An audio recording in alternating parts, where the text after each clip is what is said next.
Hotrany araba toko klasy toko vavy ary tonga soa indray eto amin'ny fandarana tondresaka izay rahantsika isaky ny alahady eto amin'ny TV Plus Madagascar sy ny Radio Plus 100.2 FM mandeha mivantana ihany koa amin'ny page Facebook TV Plus Madagascar official sy ny TV Plus Info. Mirabanao Abraham Razafy. Mirabanao sy Belandre Mazava ary miarabantsika rehetra izay manaraka ny fandarana amin'ny ity andro alahady ity ary inona sy antenana fa alinantsika izay adyhevitra hitranga ato anatin'ny adiny ray sasany izay. Iaza indrindra satria raha toka lafiny politika ny resantsika Abraham tamin'ny herinandro dia amin'ity herinandro ity indray sika ny vaovao misongadina tao anatin'ny herinandro ny tranga mpiarahamonina ireo ala-tsaza sy trangana tsy fandriam-pahalemana indray no resantsika androany eto amin'ny fandarana tondresaka ary ankasitrahana indrindra ny famarina ny fanasanay eto amin'ny fandarana satria zava-dehibe ny fitondrana fanazavana ny fitondrana adihevitra mikasika ireo hoe raharaha izay mahaliana ny mpanara-baovao sy mahaliana ny vahoaka malagasy iray manontolo mihitsy amin'izao fotoana izao. Vahiny voalohany ao anatin'izany contrôleur général de police Serali Hercule izay directeur général adjoint eo anivon'ny police pirenena. Mirabanao tompoko. Avaly miarabanao da Isabella dia avary miarabany Ramay Abraham Razafy miarabantsika nareo telo mirahalahy namana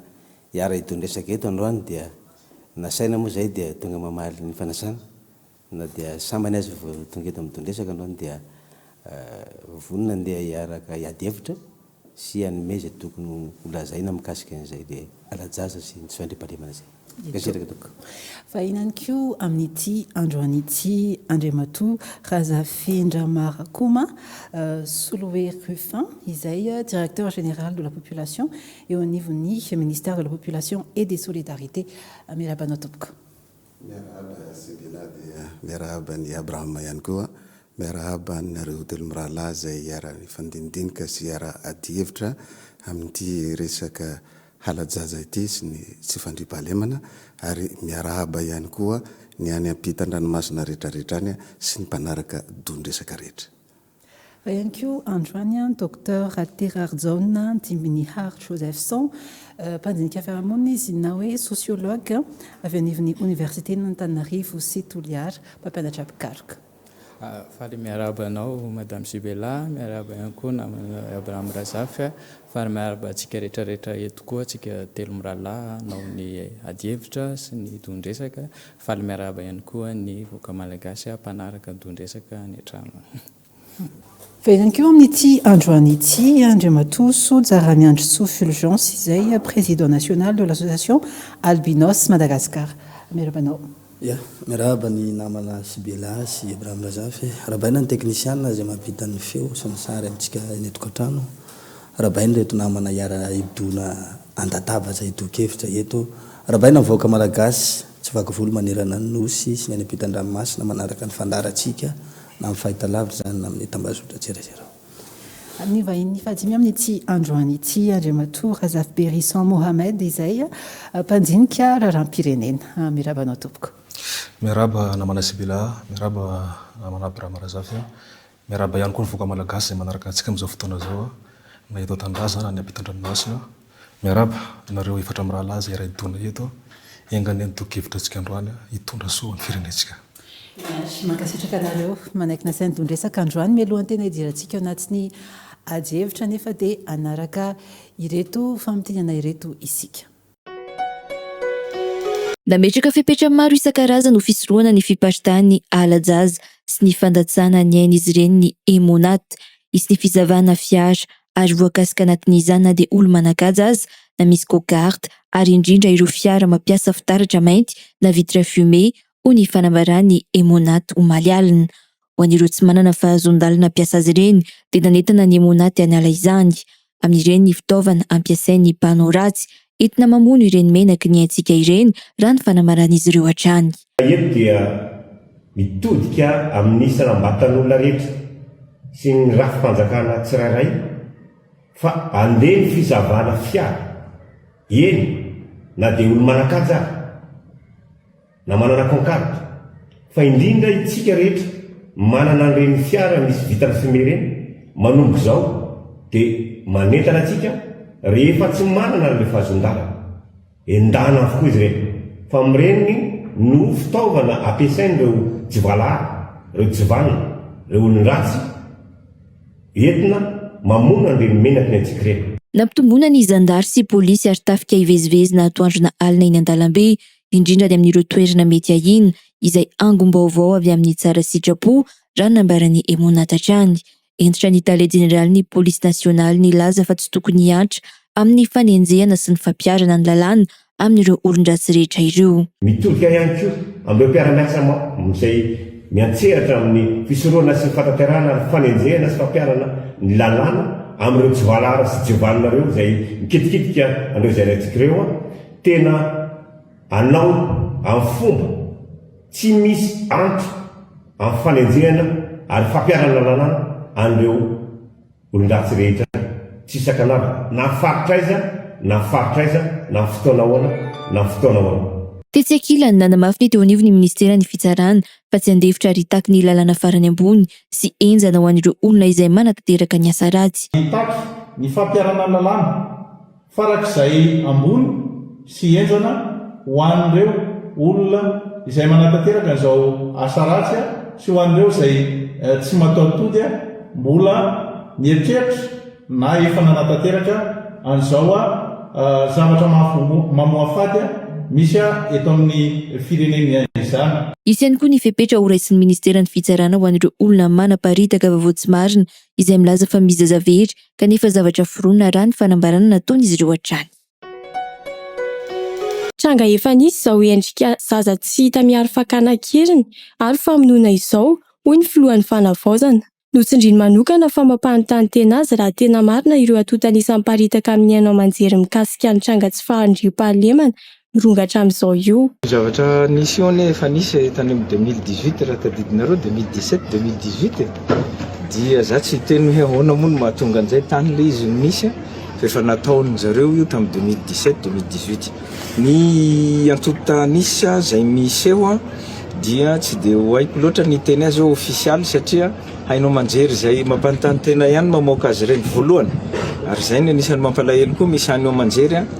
miandry mihitsy mba tsy tenenana hoe miraitsykombakomba le olona ve sa ahoana satria izy no mamoaka an'io voalohany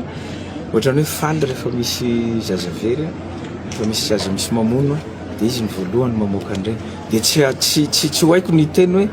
tena antotanisa tena marina very ny antotanisa paritaka en'ireny fa ny fantatro fotsiny dia misy 70 angamba ny fanjavonana tsy hita dia 17 efa nahafantarana ny fiverenany sy ny misy an'ireto telo izay lasa reto moa zany ny 17 moa hatreto raha ny fantatro farany mbola tsy fantatra hoe hita ve le very sa misy ve le zavatra io sa tsy misy anjarany mpitandro filaminana moa mamoaka an'izay. Miantso ny olom-pirenena hifanome tanana amin'ny mpitandro ny filaminana amin'ny fitorohana ny mpanao ratsy ny filoha. Efa tsy zao tsony ny atao hoe politika. Efa tsy politika tsony zao fa zao ny atao hoe fampiororona amin'ny teny vahiny hoe terrorisme. Efa zay ny zavatra misy hoentina ampisehoana amin'ny communauté internationale angambany sa hoentina ampisehoana amin'izy hoe tena tsy milamina Madagasikara. Efa nanomboka nanao fidinana ifotony omaly indrindra amin'ny faritra mafana ireo mpitandro ny filaminana. Eto dia manao antsoavo amin'ireo mpitandro ny filaminana koa izay efa nanao ny aintseho zavatra nanomboka omaly iady amin'io tsy fandriam-pahalemana vaovao izay niforoan'ny sasany eto amin'ny firenena aty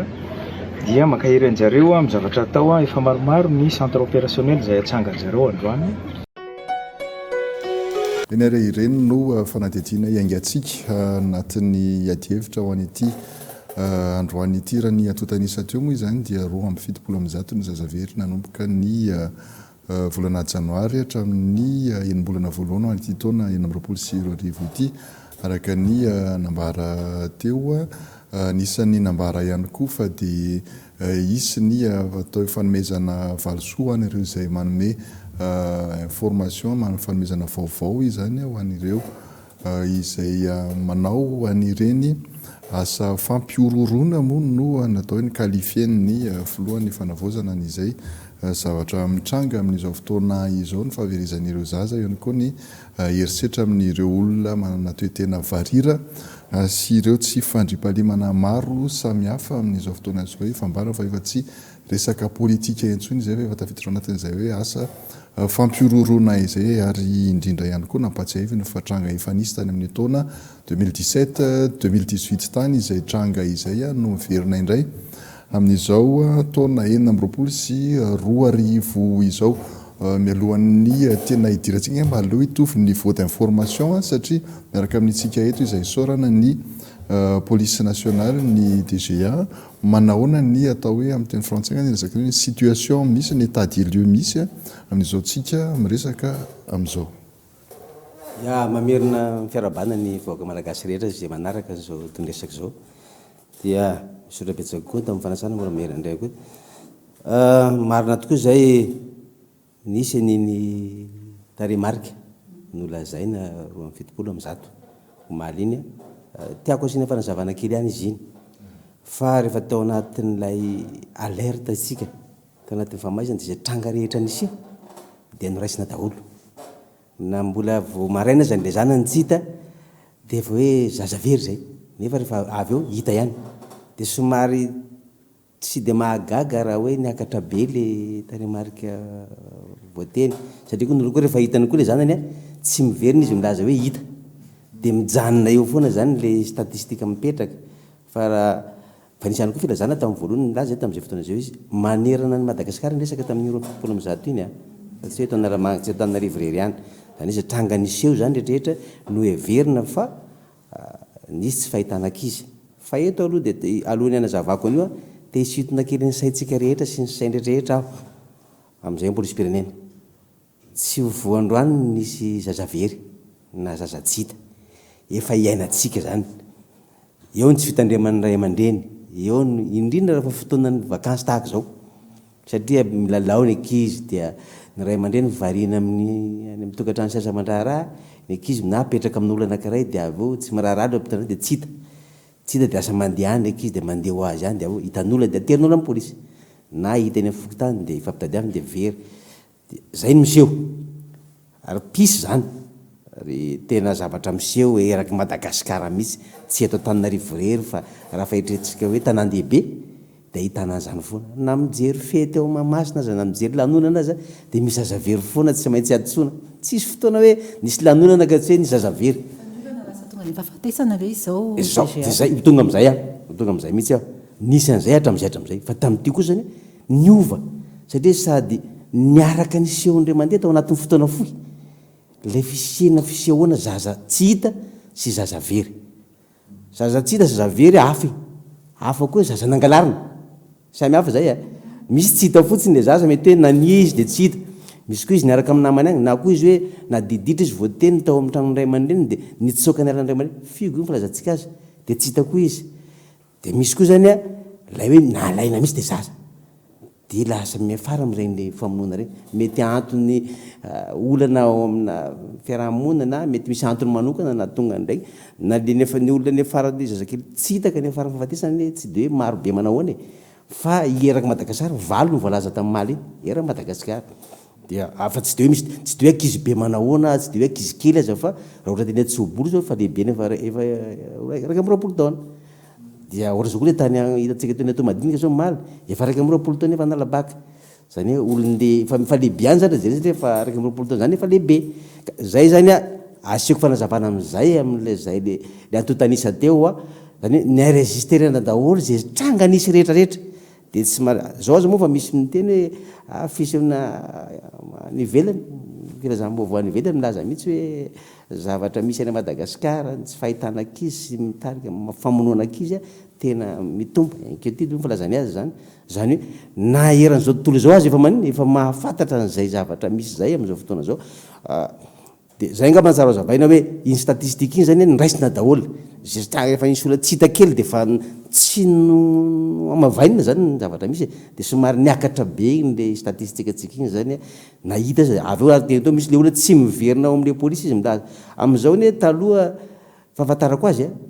teo ny mpanao ny raha ty any na plaza ny ombay mitady io taloha dia ny fandarina manokana mihitsy zany mba mitady dia taty afara tany amin'ny polisy ohatran'izy atao amin'ny polisy de mers de minera no manao an'le fampilazana le zahatsita rehefa avy eo miaraka amin'le olona ray aman-dreny fa amin'izao ny olona no mba mitady tonga dia any amin'ny réseaux sociaux tsy ny polisy mbola tsy mahalala akory a ny mitandro filaminana mbola tsy mahalala akory efa zay procédé zay raha ny lalàna mampitombo be ny le statistique io zay satria tonga dia efa raisin'olona zany iny dia mijery zay vao mijery am'zay le mitandro filaminana dia mandrainy na le ankizy tsy hita maraina ao dia hita ariva dia efa lazainy zavery izy rehefa avy eo dia mitombo zany le atotanisa zay le mampitombo tiako zavaina zany zay satria lasa ohatran'ny alarmante loatra zany le atotanisa miseho zay zay mahatonga azy satria tsy mandehany amin'ilay tompona ndraikitra manao an'le famotorana sy manao fanadidina zany le olona milaza fa avy any dia amin'ny réseaux sociaux ny réseaux sociaux nefa tonga dia mamoaka dia zay vao mandeha am'zay le mpanao famotorana mijery manontany hoe azaza nangalarina ve sa azaza ve sa azaza nania zany zay no ka tiako sy fanazavana zay mba tsy ilazantsika tena hoe zavatra sifra tena ohatrany miakatra be tapika ao anatin'ny herinandro dia mahita an'izay fa ao anatin'ny 3 volana zany nijereny era Madagasikara zay zany tiako nazavana kely ny atotanisa igny mba tsy atopotranono atsika amin'ilay atotanisa araka mbalaza teo dia matro DG ny ministéran'ny mponina nisy ny fanambarana efa nataony teo anivon'ny fitondram-panjakana tamin'ny alahady teo mikasika an'ity tranga ity nefa ny taorin'izay tamin'ity herinandro ity mbola nisy ihany ireo trangana alajaza sy zazavery zaza tsy hita aiza hoe zany andraikitra ny fitondram-panjakana manoloana ny zavamisy amin'izao fotoana izao misaotra betsaka amin'ny fitenenana ombanamanana ny fiarahabana antsika rehetra indray mandeha araka n'izay fanambarana zay efa natao amin'ny fitondram-panjakana zay a dia oresiko anga manomboka eto anivon'ny ministera misy anay a ny andraikitra maro samihafa zay efa noraisina tamin'ny herin'ny androany moa zany tamin'ny alahady dia efa nidina eny amin'ny arrondissement rehetrarehetra ny mpiasa ny ministera ny mponina sy ny firaisankina rehetrarehetra hanentana zany hoe manentana eny amin'ny fiarahamonina mba ho afaka hiaro ny zanany ny ray aman-dreny na ny fiarahamonina mihitsy ary indrindra amin'ny trangan-javatra mampalahelo toy izao mbola mitohy ihany moa zany izay fanentanana zay zany hoe ny atsimon-drano ny avaradrano manohy ny fanentanana amin'ny fiarovana ny ankizy zany hoe fampafantarana ny zon'ny ankizy zay mihitsy amin'ny ankapobeny eo ihany koa moa zany ny fiaraha-miasa miaraka amin'ny eo anivon'ny police nationale sy ny mpitandro filamenana rehetra ny FDS rehetrarehetra ka ao anatin'izany efa voalazany tale général lefitry ny police nationale teo ny mahakasika ny police de mers zany hoe ny anay moa zany dia ataotsika hoe feheziko amin'ny teboka anankidimy ny asa mandraraha fanaonay isan'andro satria misy foana ny zazavery dia misy ihany koa nefa ny fandraisana andraikitra alohan'ny ametrahana an'izay teboka dimy zay dia tany tandalana isika tany misy lalàna fa ny sasany mety mieritreritra hoe goragora fa ny lalàna dia misy le teboka dimy teneniko moa zany dia ohatrany amin'ny andavanandro dia hoe misy foana ny atsoina hoe fanentanana voalohany resina manomboka amin'ny prévention moa zany dia misy ny sensibilisation dia ao anatin'ny rehetrarehetra zay raha ohatra ka misy ny tranga fahaverezan-jaza na ataoko hoe ataontsika misy ny herisetra dia misy ny fandraisana an-tanana na ny ataontsika amin'ny teny vahiny hoe ny prise en charge aorian'izay moa zany dia mandeha ny atsoina hoe ny accompagnement rehetrarehetra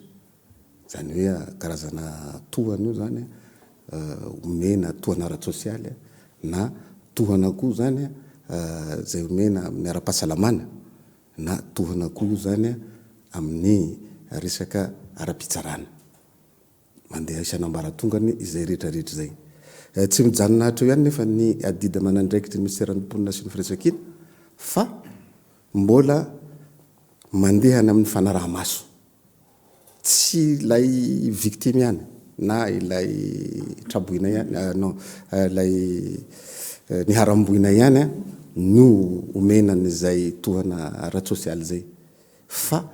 ny ray aman-dreny koa na ny fianakaviana koa omenan'izay tohana zay koa raha tria teoriana moa zany mba ho afaka hiatrika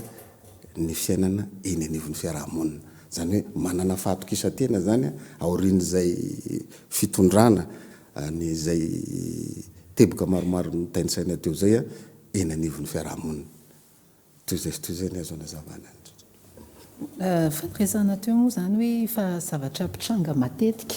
ny resaka zazavery san sisa antonana satsika ihany koa mpandinika fiarahamonina amin'ity androany ity raha ny fandinianao ny zava-misy na mahatonga an'le sikla miverina foana amin'izao fotoana iresantsika izao inona ny antony mahatonga an'le izy mirongatra be amin'izao fotoana iresantsika izao ia misaotra betsaka amin'ilay fanontaniana ary tena zava-dehibe tokoa ny a fisina sosiology ndo atao hoe mandray anjara amin'ny adihevitra momba ny resaka criminel zany satria ny sociologie aloha zany dia isan'ny discipline scientifique anankiray ny orina avy amin'ny fandinihana ny resaka criminologie zany resaka suicide zany dia izay ny tena nanorenana ny atsoina sociologie zany donc ny apahany be amin'ny sociologie zany misy étude criminalistique criminologie zany raha ny zava-misy ato tsika zany eto Madagasikara no fijeriko anazy zany tsy tena hoe cycle loatra ny ilazako anazy fa progression zany hoe nanomboka ndo ataoko hoe tany amin'ny année 2017 moa ny resahan'ny filoha anazy fa talohan'izay misy karazana crime zany miseho foana eto Madagasikara ny olana kely fotsiny ho an'ny eto Antananarivo zany dia somary variana amin'ny tsika zany le mahazo atsika eto ihany no tena hitatsika fa atao ao nisy fotoana elaela naharitra ny resaka crime resaka herisetra zany agression tao Tamatave ohatra zany hoe eto Madagasikara manokana zany tsy misy fotoana mandritra ny herinandro mandritra ny fotoana ka hoe tsy misy an'le agression na ohatrohatra zany ary misy moa zany zay koa somary olana kely misy moa zany amin'ny tany hafa amintsy eto Madagasikara ambanivohitra tena misy koa ny fampirorona tsy hoe fampirorona ilazako fa ny tebotebo sy ny tahotra ohatr'izay donc zany le izy tsy resaka andao ataoko hoe tsy resaka cycle fa progression ina mahatonga le progression izy io ngamany eto moa ny ray aman-dreny eo amin'ny DGA amin'ny polisy fa izy io hitako hoe tena vokatra le karazana antsoina hoe rupture de confiance entre ny fitandrovana ny filaminana sy ny fomba fijery zany raha ho anahy manokana zany mandinga anazy tatoato amin'ny resaka fitandrovana ny filaminana dia tena tsy mazava amin'ny olona tsony le doctrine de la sécurité publique zany hoe tsy misy tsony zany ny antsoina hoe ahoana ny lalatsaina ny lalakevitra hitondrana ny antsoina hoe filaminam-bahoaka zany ohatra fitenin'ny polisy sy ny gendarme sy ny miaramila moa zany le hoe miaro ny vahoaka sy ny fananana fa le vahoaka finalement efa teny tsy malaza ninina tsony ny antsoina hoe vahoaka satria ny vahoaka dia mametraka any amin'ny référence antsoina hoe chefferie hoe misy chef zany vahoaka andrakoto vahoaka andrabe vahoaka an'Andriamanitra vahoaka ny ohatra dia ny malagasy tsy azo lazaina hoe vahoaka na chef anankiray fa efa maro lafy ny malagasy donc tsy petraka tsony zany le iny izy ty fiarovana ny fananam-bahoaka zany satria raha vahoaka nitso narovanao dia misy dika zany vahoaka fahavalon'io vahoaka io zany donc lasa mandray zany hoe raha miaro anay ianao dia miady amin'iretsy donc zany zay fomba fijery zay zany karazany hoe hitako zany hoe efa diluer les doctrines de la sécurité publique zany ary fotoana fanavozana moa zany zao zay koa nandraisako anjara eto mba ilazana hoe tsara ngamany tena averina hatramin'ny voalohany mihitsy ilay antsoina hoe inona ny antsoina hoe fitandrovana ny filaminam-bahoaka zany dia zay dilution zay mahatonga le crime sy indrindrindra efa niteny teo ihany moa zany déjà hoe misy an'le karazana moyen on va dire hoe tsy conventionnel zany fa hors cadre au lieu dia andeha ho any amin'ny polisy dia maketo amin'ilay zay zavatra zay zany vokatra resy dia za moa zany tsy samy teny an'ilay antsoina hoe terrorisme tsy tena mbola samy teny an'izay satria tsy ampy ny inona izy ity tsy ampy zany karazana indicateur ilazana hoe inona le izy fa ny azoko tenena fotsiny dia ao anatina antsoina hoe insécurité ambiante tsika ohatrany hoe ao anatina ambiance na insécurité zany zay angamany a dia finalement zany a raha valiko tsotra le fanontanianao dia tena hoe zay rupture zay rupture zay. Table voalohany aloha tsika dia avy eo mamaly DG ACDG totika atao président Fulgence antaonany ianareo mitabataba mikasika ny herisetra manjoany ireo manana toetena varira amin'izao 2024 izao izao hoe zany situation atsika mbola raha ny fanambarana taonareo tamin'ity herinandro ity dia mbola miaina ao anatin'izay hoe tsy fandriam-pahalemana sy tahotra zay nareo amin'izao fotoana izao. Ia marina tokoa zay hoe taona maromaro no ny irahirana ny tabatabana teny foana mahakasika ny tsy fandriam-pahalemana iaina ny olona manana toetena varira zao moa tsika miteny zao efa tsy varira tsotra efa maromaro ny zavatra misy zany.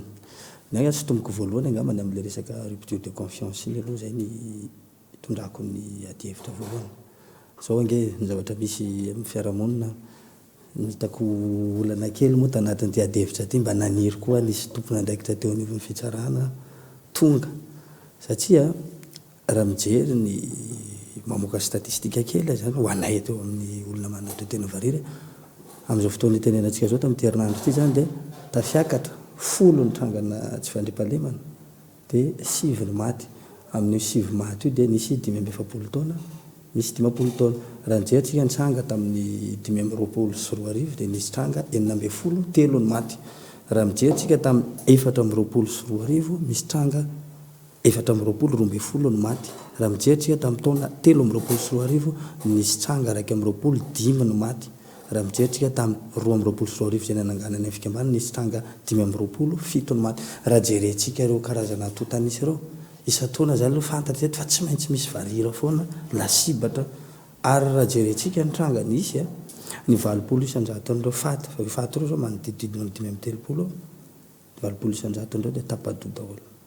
alevina tsisy loha ireo olombelona ireo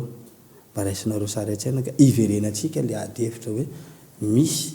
rupture de confiance tanteraka mihitsy eo anivon'ilay mpitandro ny filaminana sy ny olona vahoaka zany raha raisitsika fotsiny tamin'ity taona ity dia tena nidina sur terrain natetika tamin'ireo tranga reo fa zao nge zava-misy manao ny andraiky ny mpitandro filaminana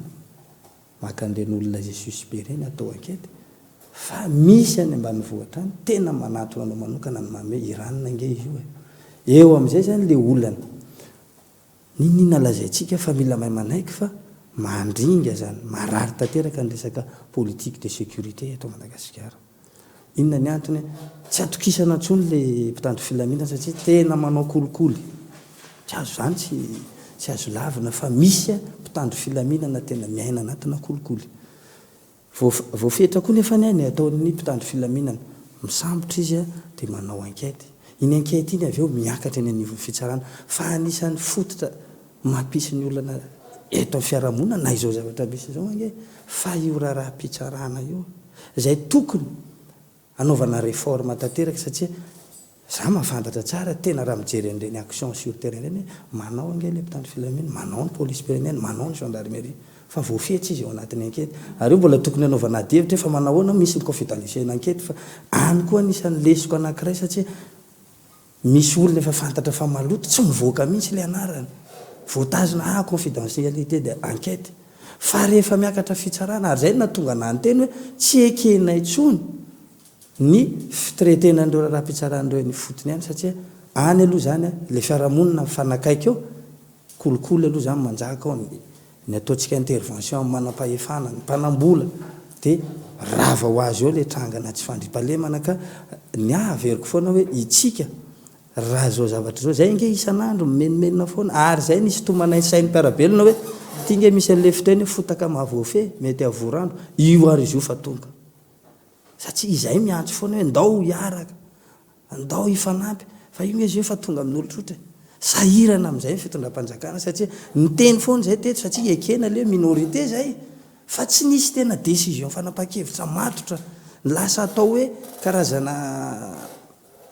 fisehosehoana le izy hoe manapa-kevitra nakiray dia afaka tapabolana mangingina indray. Isa koa ny resaka ny valandresaka ho any mpanao gazetana ny fakakevitra nataonareo milaza fa tsy nahafapoa ny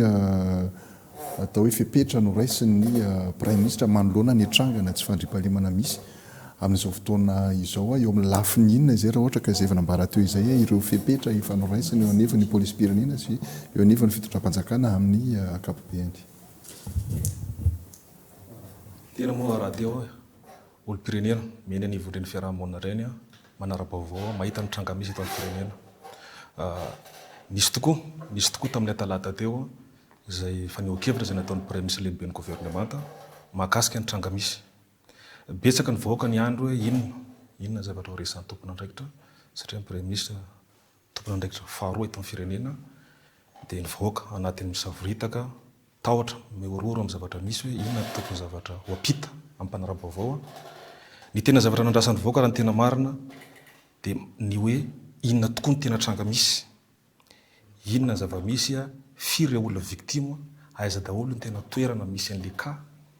ary raha ohatra misy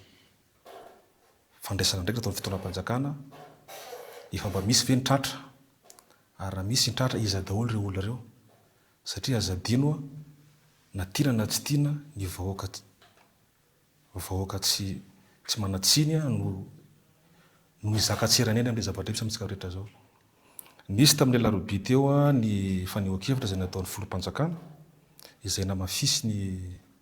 namafisy zareo mpitandro ny filaminana tamin'ny alarobia tamin'ny alalan'ny DGPN fa tena voamarina araka ny resaky ny DGPN tamin'ny alarobia fa tena karazana hoe déstabilisation misy eto amin'ny firenena, fampiororona, tsy fatako na fifandrifian-javatra satria nisy voatsela teo ny karazana hoe recommandation nataon'ny SADC dia tahorinan'iny zavatra iny somary naoraka be le tranga ary vao maika ny mafy. Eto zany dia mahatsapa fa tena déstabilisation le izy ary hoe von'olona fananina natao ka tena hitadiavana fandraisana ndraikitra fitondram-panjakana. Tsy mifanojo tokoa ny zavatra nyresan'ny prime ministre satria prime ministre ny andrasan'olona araka ny resako teo dia hoe fanambarana ny totanisa mazava sy ny paikady izay tokony hamongorana tsy hampiverina intsony ilay tranga. Kinandro ohatra ny hoe sentiment tsora-pobe nataon'ny prime ministre fa isorana koa ny mpitandro ny filaminana tamin'ny alarobia teo fa tena namaly hoe zao ny paikadyntsika, zao ny vokatra, atretokatretontsika amin'izao fotoana zao ary efa mba misy ny tratra zay vao mba hoe hitako hoe mba nisolaze kely ny sainy miponina amin'ilay tranga. Mariana maromaro teo DGA mikasika ilay resaka rupture de confiance sy ny sisa ny hoe fanomezana antotanisa mazava sy ny hoe aiza tsara ilay misy an'ilay tranga miseho amin'izao. Ia, misy betsaka tsy hamaly moa fa mifanazavana satria tsy fanontaniana izy teo fa nilazany constat hitanareo nareo. Zay zany izy teo fa tsy fanontaniana akory dia fa za kosa aloha mbola tsy voalazako tamin'ny teny voalohany teo anamafy ny zavatra voalazan'ny rahalahy ato amin'ny andraikitra no raisina nanomboka nisehony zavatra iny tsy hoe vao tamin'iny andray andraikitra fa namafisina kokoa zany izy tamin'ny fanambarana reny. Zao angamba nareo mandeha na andro na alina dia mahita mpitandro filaminana any amin'ny akela trano rehetrarehetra any zany satria manamafy ny teny teo hoe miorooro le vahoaka zay ilay zantsika azy zany zany hoe na misy zavatra kely aza dia efa tahitra raha vao tranga omaly tena sabotsina mena zao toizako amin'izay raha fatao zao fa niadihadiana zao frère le olona maly dia lazaina hoe nanientsika ankizy anankiroa iny manao fa frère dia manao fandeha fa nadiadina zany rehefa avy eo dia eo manazava azy tia maly an'ilay teny aty manko zao hoe miezaka tokoa fanadiadina manko zao eto Antananarivo zao anankiray le hita faty tany ilany vaty le ankizy dia hita faty tany Atsimondrano rehefa avy eo eo am-pelantanana gendarmerie moa no famotorana mikasika an'iny. Ny anay zao le teny Atsobolo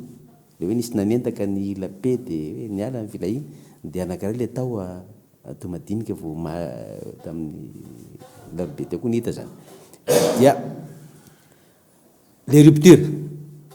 efa ela za mitondra nyity fanazavana ty foana na mbola tany aparitry ny filaminam-boaka tany amin'ny faritra aho any koa tena ahitana zany filazana hoe tsy mahatoky ny mpitandro filaminana, tsy mahatoky ny fitondram-panjakana, isaky misy zavatra miseho zany dia ohatra ny foana no miseho na manao mandray andraikitra aza anao nafa mandray andraiky zanao manao ny asanao anao dia le valiny raha misy katotsika dimy nataonao ka efatra amin'io ny hitanao fa nefa nahitana valiny ka raha misy ka anankiray mbola miseho dia mbola tsy mahafapon'olona foana zany zay lay saine zay ngamba saine zayntsika zay izy saine sécurité zay manomboka zany raha misy tranga anankiray fandika-andalana anankiray ataontsika misy fatolo anankiray ohatra raisiko zay dia misy ny ankety atao amin'iny dia mandeha ny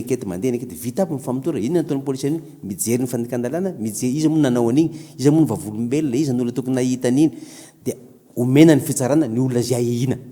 zany hoe tsy mbola miteny zay ty amin'ny mpanao famotorana hoe laza hoe tegna olona tegna nanao an'izao présomption d'innocence zany tsy maintsy mipetraka eo moa hipetraka amin'le mamaly ny teny zareo tamin'ny président ny Vary raha hoe le secret ny confidentiel teny enquête secret d'enquête izy raha any aminay secret d'information izy raha any amin'ny fitsarana marina tokoa zay satria manimba zavatra ny filazanao ny tsy ambaratelo ny famotorana ohatra fotsiny hoe raha misy rapport d'autopsie ola zay avy alefa ny dokotera avy any dia hovakinao ve le rapport d'autopsie dia zava-dozany zay tena manimba zavatra maro fa ny tegna hitako zany mampisy ny le rupture io eo amin'ny fiarahamonina ihany io nareo amin'ny sociologue satria zao nampidirinao an-tsain'le olona mihitsy zay le anao ny teny hoe ty olona zao ty olo tsaiko moa le olona teneninao hoe izy moa le lazany hoe vahoaka ny anina tsy fantatra fa anao ihany mety mamaly an'izay rehefa avy eo fa zay le mitondra voaka izy mampizarazara an'le olona dia samy mitondra an'le sain'le olona dia lay civisme mihitsy zany no simba eo amin'le olana fiarahamonina ka na zay polisy firenena am'izao hoe talohany polisy firenena tsy nampianatra zany fa natao ampiatra lalàna zany hoe misy lanina dia ampiatra n'le zay olona mandika lalàna dia mijery an'izay ny ataonay fa noho ny fivoaran'izay fiarahamonina zay dia naninona ny polisy firenena lasa nampianatra na any amin'ny PMPM zao dia manao iny zay manao sensibilisation zay mandeha any amin'ny secours l'établissement scolaire mandeha any amin'ny fiarahamonina association reny na mpitondra taxi io na association féminine io dia manentana an'ireny mba tsy isian'izay le lazaina hoe fisarahana eo amin'ilay mpitandro filaminana sy ny olona zay be regny ezaka regny fa raha fa misy zavatra anankiray miseho ka nanao io teo anatin'ny fiarahamonina dia adino zay asa natao manao an'izay asa zay aloha le mitandro filaminana zay indrindra zay eo police de mers de minera tena manao an'izay izay aby namoronana BFP noho ny fisian'izay any amin'ny fiarahamonina dia mamorona service zahay mba an'iny mba hanomezana fahafapo foana ny vahoaka isotomana ny fitokisana ary voateny tokoa io amerina ny fitokisan'ny vahoaka anay tsapanay zany zay fa na inona zany asa ataonao dia misy any misitona an'io hoe tsy afapo roa misy olona folo ny tadiavinao tsy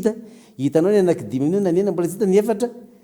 dia tsy mbola le tsy afapo foana ny miverina eo fa na inona zany ny ezaka ataonao dia lay fiarahamonina mihitsy zany no manimba mampisany zay rupture zay fa tsy avy ety amin'ny tany filaminana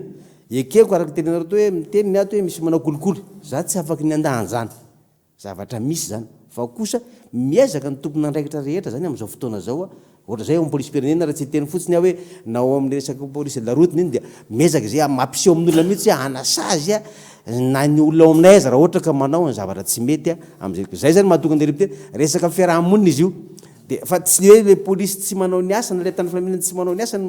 manao ny asany le mpitandro filaminana fa le fiarahamonina mihitsy nefa hoentina amin'izay le hoe araka tena hoe anyanina sy anyanina dia mampizara ny fiarahamonina misy le resaka rupture de confiance voaresaka teo manko fa le rupture de confiance resahana ito ihany koa tonga hatrany amina miresaka moa président Fulgence tato hoe tokony misy miteny ana moramora hoe ianina angeny izy ianina angeny izy ho tonga any amina tondromolotra manko ny atahorana amintsika eto satria misy zao mitranga hoe rain'le zaza ihany no lazaina fa hoe mpangalajaza rehefa aveo misy ihany koa rehefa aveo hoe adversaire politique ohatra dia tondrotondrona fotsiny hoe itsy mpanao an'izao itsy mpangalajaza taditsika tsara fa nisy tranga tany aloha tany le resaka hoe 4 mainty fotsifotsy reny zavatra reny mahay fotsiny le fananan'olona zavatra tsy misy ifandraisany le izy rehefa aveo le rupture na confiance ve ny mahatonga an'izany rehetrarehetra zany sa le vahoaka mihitsy ny tena miaina ao anatin'le aia le izy zany le fanazavako teo somary linéaire somary mandeha aingakaingana kely fa izy io mantsy raha zava-dehibe aloha le terme confiance le confiance tsy zavatra hoe matokisana matokisanao ana zavatra amboarina brique par brique le izy ary araka ny tenen'ny ray aman-dreny deja teo hoe misy zavatra 5 efatra ataonao tsara misy anankiray mbola isatra na tsy tsao tsara dia simba le tena zay le confiance ka le confiance tena zay mihitsy ary zay zany no somary olana kely amin'ny fomba fijeritsika amin'izao vanim-potoana zao a tena hoe fomba fijery potomoto akaiky zany tsisy an'le profondeur historique an'le zavatra anankiray ohatra fotsiny zany zao ty resakitsika ty hoe fangalara le crime ty exemple ty zany de araka ny tenan'ny ray aman-dreny teo misy foana isataona misy foana isan'andro fa ny problème zany tsy hitanao le tsy afaka miteny zany ianao zao hoe pika ve zao pika an'le tena miakatra be ve le sa tsy miakatra be satria tsy misy statistique à l'appui donc tsisy an'le za moa zany tsy miteny an'le hoe communication za tena halako inteny iny hoe ataovy tsara ny communication tsy resaka communication le izy fa resaka instruction resaka fanamboaranao hoe ty miolona ty androany navototra izy io zao le frère zany de avototra izy de ny olona rehetra miteny non tsy zany fa tena hitanay maso zao le zavatra de sarotra be ho anao ny anazava hoe rehefa natao ny enquête de tsy marina le aiainareo vahoaka ny antso anay zay ne le izy fa satria manino satria tsy mijery afa-tsy le vaninandro zao fa raha nisy zany le instruction le construction hatrany amboalohany hatrany amin'ny mpolo taona nanomboka tany hoe rehefa misy olona tonga ao amin'ny polisy misy olona 10 de matetika ny olona 8 am'ireo afaka satria tsy voaporofo le zavatra ataony rehefa misy olona reny zavatra hoe mila fitezana isan'andro reny ary za manokana zany tsy tena maharesy lahatra na le hoe isaky misy problème kely ndao anao sensibilisation fa ny tsy hoe tsy mety le izy ino moa zany à court terme atsika izao fa le confiance ny resaka mantsy le hoe amboarina brique par brique raha ny tokony izy zany ohatra zany fijery ny any ivelany moa zany manao zany ny criminologie hoe isataona zareo de mamoaka statistique teto mamoaka tsy statistique fotsy fa mamoaka cartographie hoe misy olona ohatra zao mamoaka profilage misy olona ohatra zao voanina de hitanao zany le fandehan'le izy de rehefa jerena zany hoe ary androany tamin'ity taona ty ohatra nisy pika fa ahoana zay ny fiatombohan'ny famantarana an'le olana zany ny olantsika zany eto tsy misy an'izay karazana régularité de sincérité de l'information hoe le transparence zany eo ihany mety afaka miteny anao tonga fa mpanao gazety ty ary vakio ny archive-nay reto le izy zay afaka tenenina fa le sincérité ao anatin'le izy zany hoe bon za isaky ny 1er janvier amoaka an'ity ny police nationale amoaka an'ity ny gendarme amoaka an'ity de zay zavatra zay ahafahana miconstruire an'le antsona hoe doctrine de la sécurité publique zany hoe ok rehefa tena atao fandiniana zany de tsapa fa iny ambany tanàna be asa ratsy donc inona ny mahatonga le sendra resaka aménagement sendra resaka zao zay zavatra zany le confiance zany tsy hoe zavatra miracle fa zavatra amboarina ary le izy zany le rupture de confiance eto tsy hoe envers les forces de l'ordre fa envers l'état même le fanjakana mihitsy satria les forces de l'ordre raha ne fitaovany solotena mpanjakana fitaovam-panjakana manao zavatra fa le philosophie tondranan'ity firenen'ity mihitsy zany no tsy misy tsony le doctrine atao ahoana ary zany ty zavatra ty tsika moa zany miteny an'le hoe le ampandrosoana tsy fantatra hoe inona ny dikan'izany de zay doctrine zay zany no hitako hoe tsy misy fa lasa me matsatso noho ny fotoana zany satria tsy misy le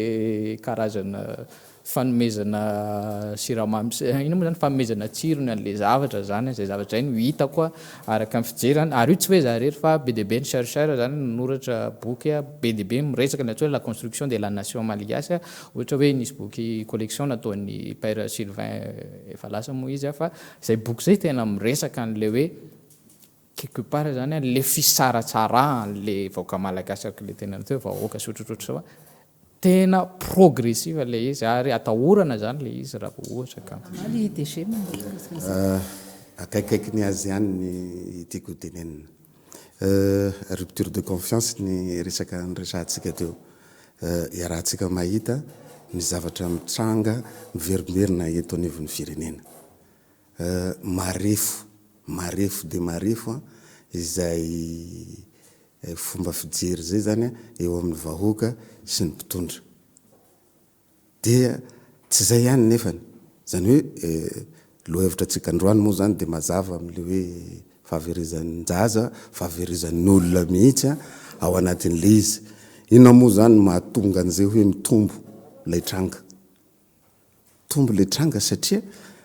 mety maro samihafa no antony mahatonga an'izay ao mety misy zavatra goragora ao tsy fandraisana andraikitra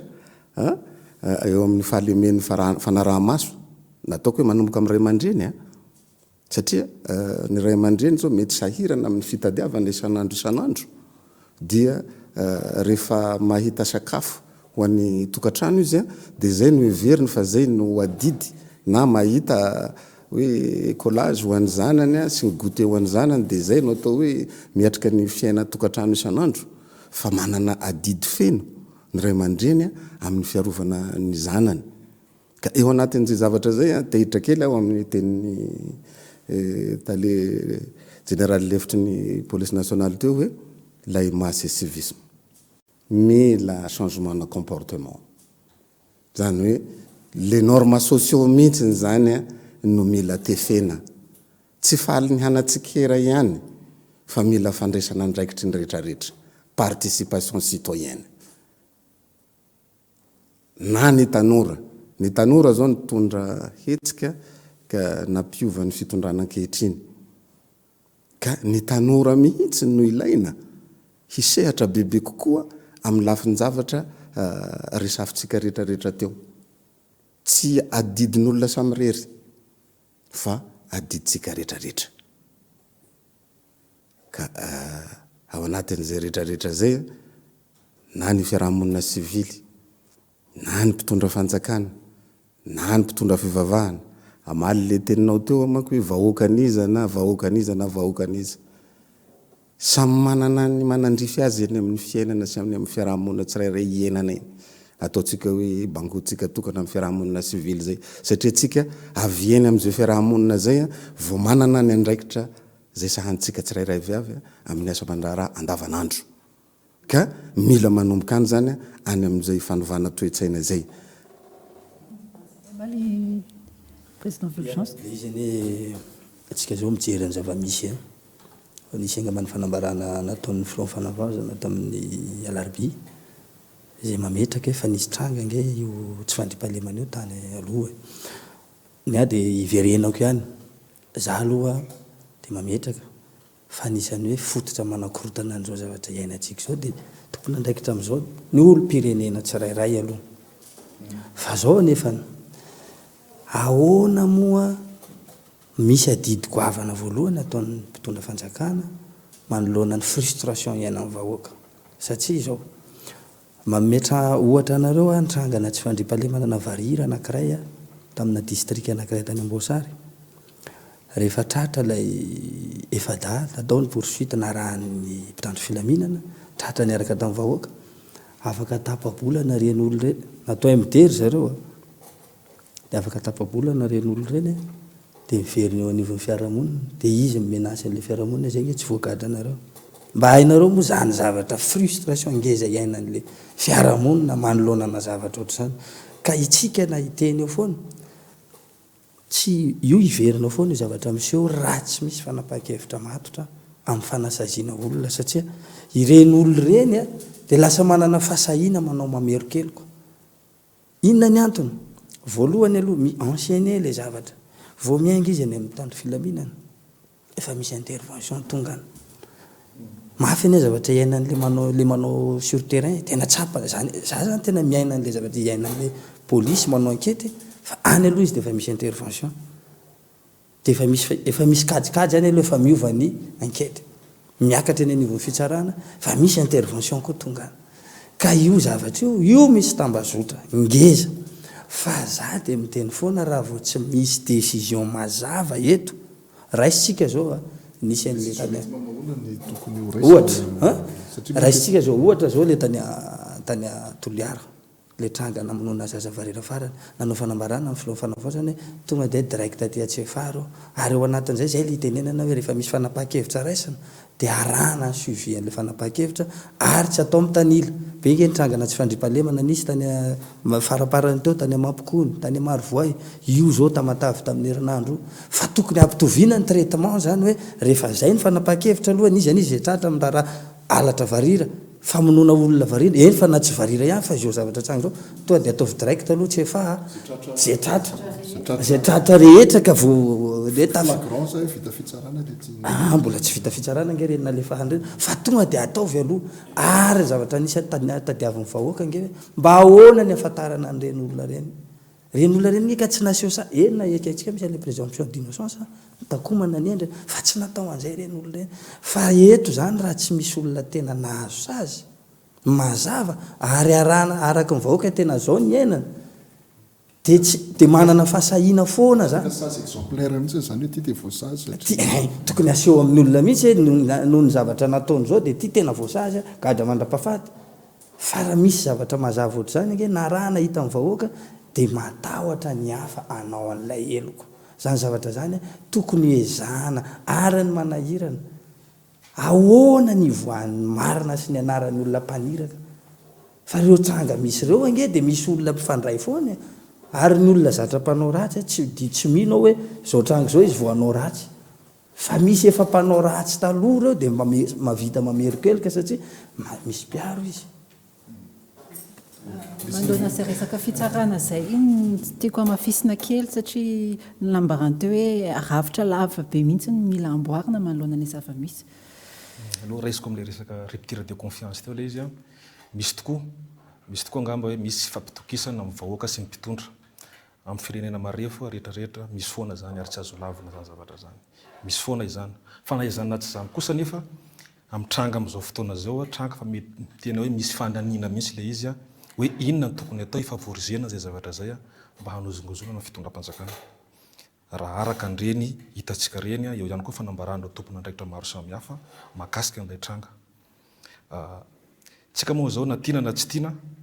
marina fa hoe fanozongozonana fitondram-panjakana zavatra misy fa fanozongozonana ny fiarahamonina ihany koa satria na tiana na tsy tiana misy impact amin'ny économique atsika zao zavatra zao misy ihany koa conséquence sociale impact économique satria ireo entrepreneur sy investisseur zay tokony ampiasa voly eto amintsika zay tokony ampiakatra ny arikarenantsika amin'ny famoronana asa amin'izao fotoana zao lasa misalasala noho ny tranga izay miparitaka amin'izao fotoana zao eo ihany koa le hoe conséquence sociale ny vahoaka ny mponina zay tokony hoe hivoaka ny trano andeha hamonjy toeram-piasana andeha hamonjy asa amin'izao fotoana zao miororo tanteraka lasa zany zavatra zany impact n'izany zavatra zany ka misy andehan'olona aloha tena hita fa tena anisany mifavorizeny le izy ary azo lazaina ambadika an'izao zavatra zao ho fanozongozonana ny firenetsika resaka teo makasika ny resaka firafim-pitsarana teo misy fahamarina zavatra resahany namana tatsy ilaina tokoa ny fahafantarana an'ireo olona tompona antoka sy coupable amin'ireny fanaovana zavatra tsy mety eto amin'ny firenena ireny tsika koa nefa voafetra ny lalàna amin'le hoe tsy ambaratelo ny fanadihadiana marina zany tokony zay ny zava-misy fa nefa kosa raha ohatra le olona efa coupable définitive zany hoe efa namoana sazy raikitra azotsika atao kosa mampafantatra vahoaka hoe tena mieloka tokoa rakoto ny tompona antoka amin'io fa raha mbola anatin'ny fanadihadiana hoe mbola prévenu le olona manaiky tokony tsy ambaratelo ny fanadihadiana fa tsika kosa fanatsarana tsika efa anatin'ny fanavaozana zao azotsika atao ny mampafantatra olona rehefa mandeha devant audience le olona hoe miteny ny mpitsara mpamoaka didy hoe feno ny fepetra fa coupable rakoto izy ny tompona antoka amin'io igny le angatana ho fantatsy ny vahoaka ahafahany vahoaka aveo hoe tandremo fa ianina sy ianina ngeka mavita zavatra tsy manjary toy izao igny zany fanatsarana daholo iny fa ankinina amin'ny tompona andraikitra amin'izay zavatra zay fa misy zavatra azo atao ary misy koa zavatra tsy azo atao araka ny lalàna misy eto amintsika martily atao aloha dia zay vao mandeha iza zany tia metraka fanontaniana misoloka hoe izy ary le tompona andraikitra amin'le rupture zay ny tokony hovaliana satria manjary lasa metraka ty amin'ny tany filaminana ty rery manko le izy anazay zay manao ny asana iny ohatrany hoe zay zany no hoe napisany le fahatapahana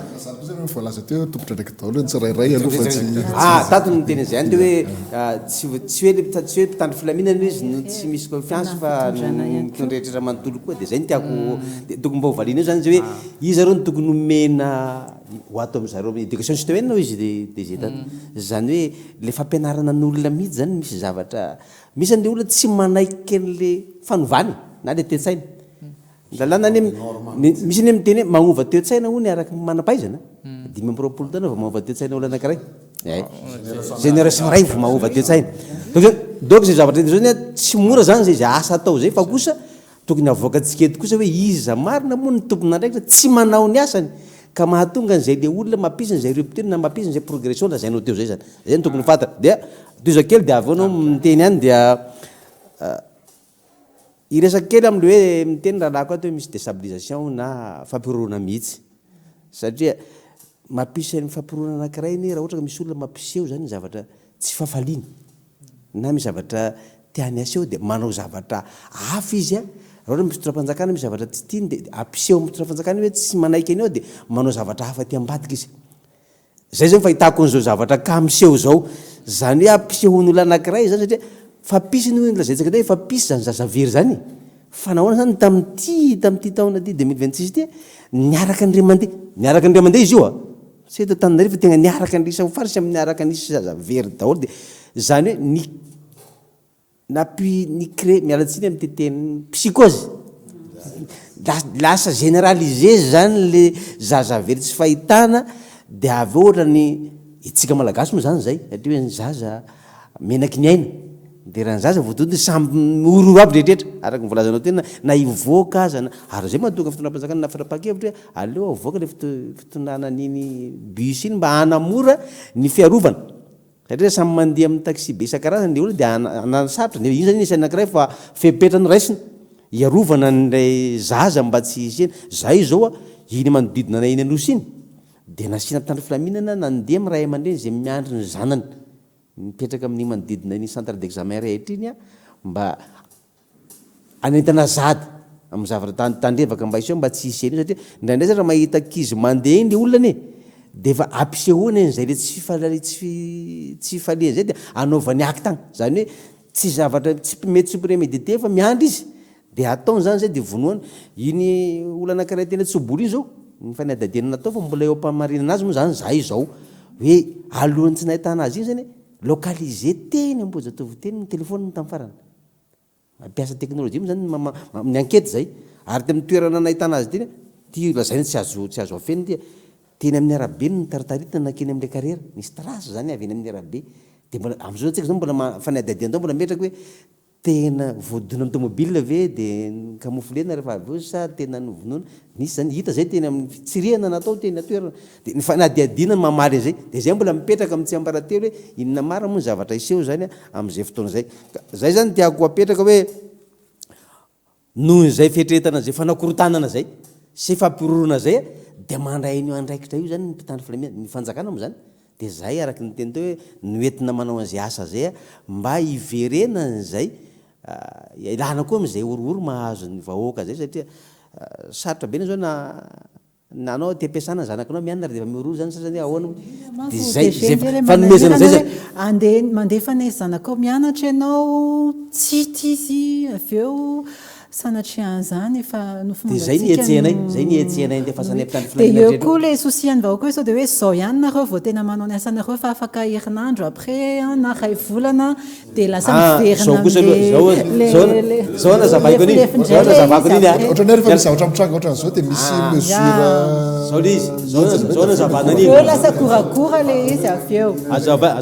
azavaiko zay azavaiko azo zavaina tsara zay tena azavaiko aminareo zany zay manao ny asa andavanandro zany anao miasa andavanandro za io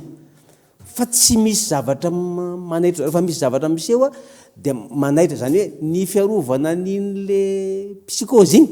iny ne tegna ohatrany hoe hitanao hoe ohatrany hoe andasa miasa be nareo fa miasa foana le mpitandro filaminana na zay zao ny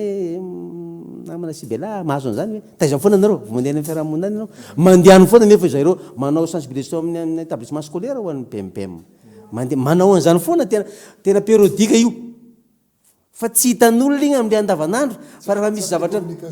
fa asa zay tsy fantako tsy tianao ny teny le communication fa rehefa misy zavatra miseho zany eo vao mitsara eo zany vao mitsara zany olo dia tsy menatsiny izy vao mitsara satria eo zany manao ny asa zay nisy le DG tamin'ny voalohany teo hoe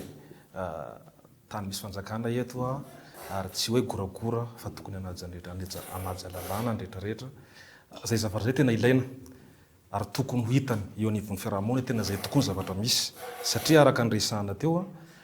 rehefa tsika anatin'ny zavatra tranga somary hafahafa ohatran'izao vao tena hitatsika fa tena mihetsika tokoa ny mpitandro filaminana ary tena mahafapo raha reny zavatra tamin'ny larobi nanaovan'ny mpitandro filaminana varandresaka zay nataony monsieur le DGPN reny tena hita hoe tena miasa fa mandraka oviana ka hatramin'ny oviana ohatra n'ireny isika satria araka nyresahana teo misy fotoana izy io mangingina, misy fotoana kalma nefa tokony hitohy foana zavatra ohatran'io mba handry fahalemana ny mitohy izy fa misy fomba fentina miady mako fa tsy hoe dia hita mpitandro filaminana miroborobo foana zany anao isan'andro anahirana koa zay atohin'le teo ihany tantandalana isika zany hoe raha zao fiarahamonina sy vahoaka marefo zao ataotsika hoe am'le psychose resahantsika teo manaiky isika fa tantandalana ity de mandeha ny fametrahana an'izay rehetrarehetra zay eny amin'ny raha fipiarahamonina rehetrarehetra eny raha tsy teny aho zavatra tsotsotra satria idirako kely zao ny ao amin'ny resaka albinisme satria dia ohatrany izy ihany no miteny anazy teo fa ho velarobelaritsika bebe kokoa raha nisy ny statistique zay nitenenina tamin'ity taona ty hoe 10 ny tranga 7 maty avokoa ambony be angamba zany statistique zany dia hitatsika tsara angamba ny fitondram-panjakana fa vao nivadiny filohan'ny fanavaozana vao nametraka toerana anankiray any amin'ny faritry ny Horombe any afahana mandray centre anankiray afahana mandray anireo olona manana toetena varira zany hoe miaro aloha isika misy toerana toy izany koa ny any afarafangana nefa tena misy toerana be da be tena ahitana ny olona manana toetena varira tsika moa zany hoe zay moa zany ny fomba fiteny anazy ara-scientifique eo anivon'ny ministère misy anay ny olona ny tenenina voalohany olona manana toetena varira olona manana fahasembanana ny olona zany ny tenenina voalohany ka ao anatin'izay zavatra zay amin'izay statistique efa ambony be zay tafiditra ihany tsika miresaka raha-pitsarana ao agnatin'le izy eo le mahatonga tsika marefa eo mahatonga nylay tsy fampitokisana zany hoe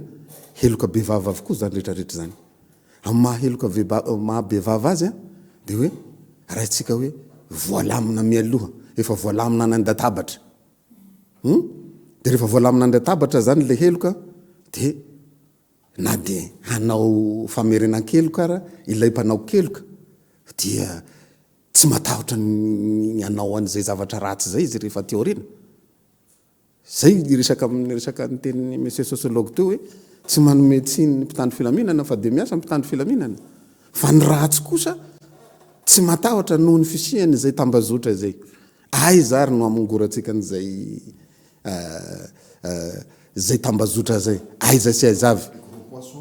zay zany ny tena tokony fantatra satria azafady vetivety amaranako ny alohan'ny tondranareo ilay famonoana varirany tsy ety amin'ny renivohitry fa any ambany vohitra ny tena ahitantsika le tranga matetika satria any no mora andemena an'le toe-tsaina sy anaovana any ampiasana an'izay tambazotra zay satria raha any ambany vohitra mifanelanelana le toerana fa tsy nohatra ny ety andreny vohitra mifanetiety de mba hafahana mametraka an'izay fiarovana zay sotra to raisiko kely gambany zao gambany sady ampifandraisiko ny zavatra iaditsika hevitra voalohany aloha no zay le hoe secret d'enquête zay atreto moa mbola tsy misy mamoaka mihitsy atao inona le lotapahana fa zao hypothèse ny teneniko voalohany raha mijery andreo tranga rehetra reo tsika de ny zavatra misy aloha ary azo marinina ny fiarahamonina de misy karazan'olona zay mampiasa vola manao antony sorona tony de anisany lasibatra lay zaza varira ary le tandremo tsy zaza fotsiny io fa olo-dehibe tapahana aloha de anaovana karazana sorona anaovana mety izy hoe manao ana carrière na vato fa misy koa tena mpanao politika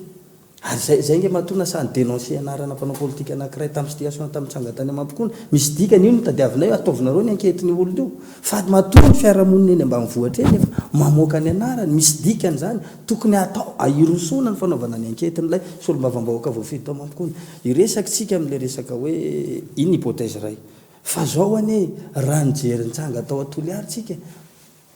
20 mianadahy reo no nampiakarina ty 70 moa zany tao anatin'le action fa nisy an'le menace na message nahazo any afarany dia misy mpivady voantazo no tao anatin'iny rovavy zareo nalefa ny tamin'ora 20 ny any atsefa raha tamin'ireo ange ka tsy nisy namoaka mihitsy fa tao an-tranon'le dokotera ange nahitana lohan'ilay zazy diky zany azo eritreretana fa misy resaka trafic d'organe koa anatin'io zavatra miresaka tsika mbola suiten'izao zavatra zao satria miresaka amin'le déstabilisation lahady ange le filohan'ny fanavaozana manao fanambarana fa rapitso mbola misy masa dikan'izany zavatra tiako atongavana dia tsotra andasa aloha le zavatra tiako atongavana dia tsotra ary mbola teneniko any monsieur le DG hoe mety tsy maraka monsieur le DG fa atao atapy-tanàna ny Toliary angela izy dikany tsy resaka tsony io ambany vohatra fa efa tafiakatra andrenivohitra ary minoanareo raha tsy misy fanapahan-kevitra mazava tena entitra eto Antananarivo eto ho tonga eto ka niany itondrako kely itondrako ny fanazavana dia tsotra misy amin'ny resaka déstabilisation mitombina ihany koa izany satria zao le olana ninina lazaitsika re tompoko dia tsy afa-miala fa misy gros poisson ao ary ny magaga tsisy mahasaby manapa-kevitra mamoaka ny anarana dia itsika ve mino fa tao anatin'izay enquête rehetra zay dia tsy efa mba nisy source piste afantarana iranona ange nisy ampaniraka fa tsy misy mamoaka io anarana io ka io raha mbola tsy tonga any amin'izany famoahana zany anarana zany tsika minofa io le fandraisana andraikitra ataon'ny fitandro filaminana tsara ny le fandraisana andraikitra amin'izao hoe manamparitaka amin'ny tandro filaminana fa mandra-pahoviana dia angingina indray raha alatra olona fangalarana afaka mbolana 3 volana regny dia iverina indray acte hafa na déstabilisation atao eto ka ny zavatra tiako ampitaina dia fandraika amin'ny raharaha politika io dia mila décision politique matotra hoe ninninona tsy maintsy mandray fanapahan-kevitra fanasazina ve zany no tokony amafisina raha ny fanasazina iray fa ireo olonareo koa nge dia misy mialokaloka amin'izao fitondrany zao hoe dikany anjaran'ilay filoha fanavaozana mihitsy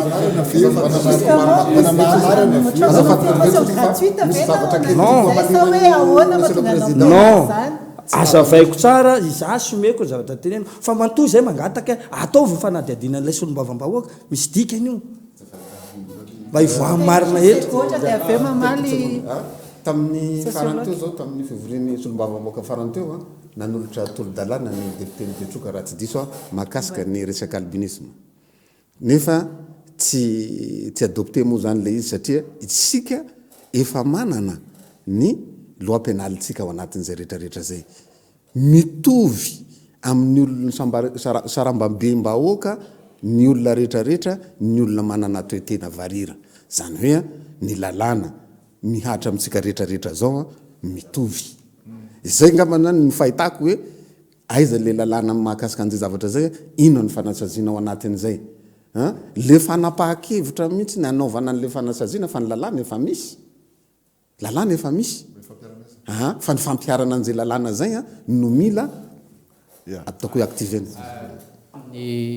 za moa zany no nantany za ezaka maly aingakaingana zany le izy zany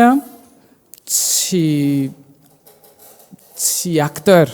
tsy le olona zany hoe izy le olona fototry le fahaverezan'ny fitokisana fa le izy zany fijery anazy zay nataona izy moa zany problématika zany mijanona eto amina karazana fotoana foy fa rehefa misy an'le profondeur historique zany le zavatra dia le zany tena défaut tsy Madagasikara fa défaut eto ambony tany zany le atson'ny olona hoe le dualisme chrétien zany hoe na tsara na ratsy dia izay zavatra anankiroa extrême anankiroa zay nitarika ny atsona hoe récit unique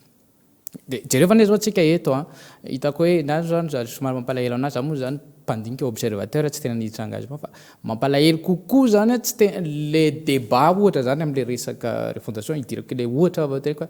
tsy misy mihitsy zany karazana point anankiray contradictoire n'le vao misy miteny dia tatemana hoe manohatra n'le zatra toatra zay foana izy manohatra fampandrosoana zay foana le misy récit unique zany le zavatra or le zavatra tsy unique le fahatsapana fa misy olona manana ny fahatsapany avary ny ndao ataoko hoe ny olo-pirenena za moa zany teteny hoe ny olona rehetrarehetra nge olo-mpanjakana daholo na ny citoyen satria rehefa raikitra ny ady dia réquisitionnena ny vatandelahy olo-mpanjakana zany reo ary zay mahatonga azy tsy azo vonoana le olona satria ny fanjakana no de amin'ny fotoana androatanao zany dia le récit unique ataon'le mpitondra zay mitondra rehetrarehetra eo zany hatreto zany hoe le tsy azo toera li zany tsy défaut an'le mpitondra fa défaut an'le rafi-pisaina hoe dualisme chrétien hoe tsy maintsy manaja ray aman-dreny tsy maintsy zao tsy maintsy tiany tsara tiany zao dia zay zavatra manimba le confiance satria ny olona amin'ny fiarahamonina tsy haiko na soatoavana tsy tena tena hoe soatoavana fa izy mantsy tena hoe rafi-pisainana misy olona manana tsona hoe pensée complexe afaka manana point hafa fa le olona eto amintsika zany dia zay dia rehefa misy an'le olona io mandeha zany dia le vahoaka amin'ny ankapobeny zany manaiky fa mody manaiky satria misy fomba fijery théorie ary zay no somary problème kely ho an'ny olo manam-pahefana zany le fahefany teny fahefana amin'ny ankapobeny zany ny olona mieritreritra hoe rehefa manao déclaration dia iny tenin'Andriamanitra iny rehefa miteny ny filoha rehefa miteny zao dia hoe bon tenin'Andriamanitra iny mariny non iny misy fahefana misy légitimité iny ary iny légitimité iny fragile ary zay mahatonga ny hoe aleo kokoa tsy manao déclaration raha tsy sûr le olo-mpanjakana zany anatin'ilay information za manokana zao ho anay manokana zao zay mahatonga anaty tena misalasala be miteny hoe terrorisme satria misy tokony isy information maromaro zay vao ahafahanao manome zavatra anankiray za raha nefa tsy manam-pahefana fa tsy de tena scientifique be loatra ezaka kely teny tsotsotra hoe za raha mantsy zany zao miezaka hoe mba miteny zavatra hoe tena hoe misy suite logique anankiray ngama iverenty ato amin'ny président ato satria fotoana le resaka le jugement expéditif zany problème zany ho atsika olombelona fa surtout ny malagasy amin'ny fotoana anankiray rehefa mafana moa fo zany dia hoe ataovy ty vonoina tsy haiko fitsaramba-bahoaka avy eo any arinany raha any arinany misy fanazavana ay tsy olomeloko akory ny olona volora iny dia manome tsiny indray le malagasy avy eo le anina tsy nanao ny asa ny mpitandro filaminana ny arana zay zavatra zay zavatra anjato taona ny divana an'izay zavatra zay ahafahany zareo amin'ny droit manao an'ilay présomption d'innocence aleo mamoaka olon-dratsy toy zay managadra olo tsy mailoko olo tsy meloko efa narivo fotoana koa nisan'izany hoe osana dia rehefa avy eo omboy donc ny olombelona zany raha andray décision zay mantsy le izy le sentimentalisme miteraka populisme dia le populisme ratsy foana satria herinandro vivadika araka le osana dia omboy dia aleo mijanona amin'le karazana régularité instructive lefa le tenena teo moa zany hoe ty zao raha tenena 172 goavana be fa tsisy élément de comparaison tsy afaka mikompare tsika hoe firy ary ny olona very tamin'ny embolana voalohany tamin'ny 2025 firy ary ny very tamin'ny embolana faharoa 2024 tsy ahafahanao zany manome référentiel hoe tena grave ty zavatra ty fa ny anananao aloha zao dia le toiboyo an'le réseaux sociaux zany aloha hatreto ny information azytsika momentanée tsisy élément de comparaison zany dia zay zavatra zay fijeriko anazy hoe tsy hoe tsy miasa le olona miasa le mpitandro filaminana miasa ny fanjakana sotrosotra zany fa izay karazana do ataoko hoe devoir instructif za zany tsy miteny mihitsy hoe communication hoe communiquer ny asanareo fa manome hoe zao ny situation atsika hatreto ny olona rehetrarehetra ne mahafantatra misy foana ny olon-dratsy ary teny gasy moa zany hoe efa mivorona zanak'Andriamanitra dia eo koa ny misy afako tsy haiko na tenao anaty baiboly zany na tsy fa ny malagasy zany conscient zay relativité zay telopolo seconde iverina kely ato tena manao devoir zay azoko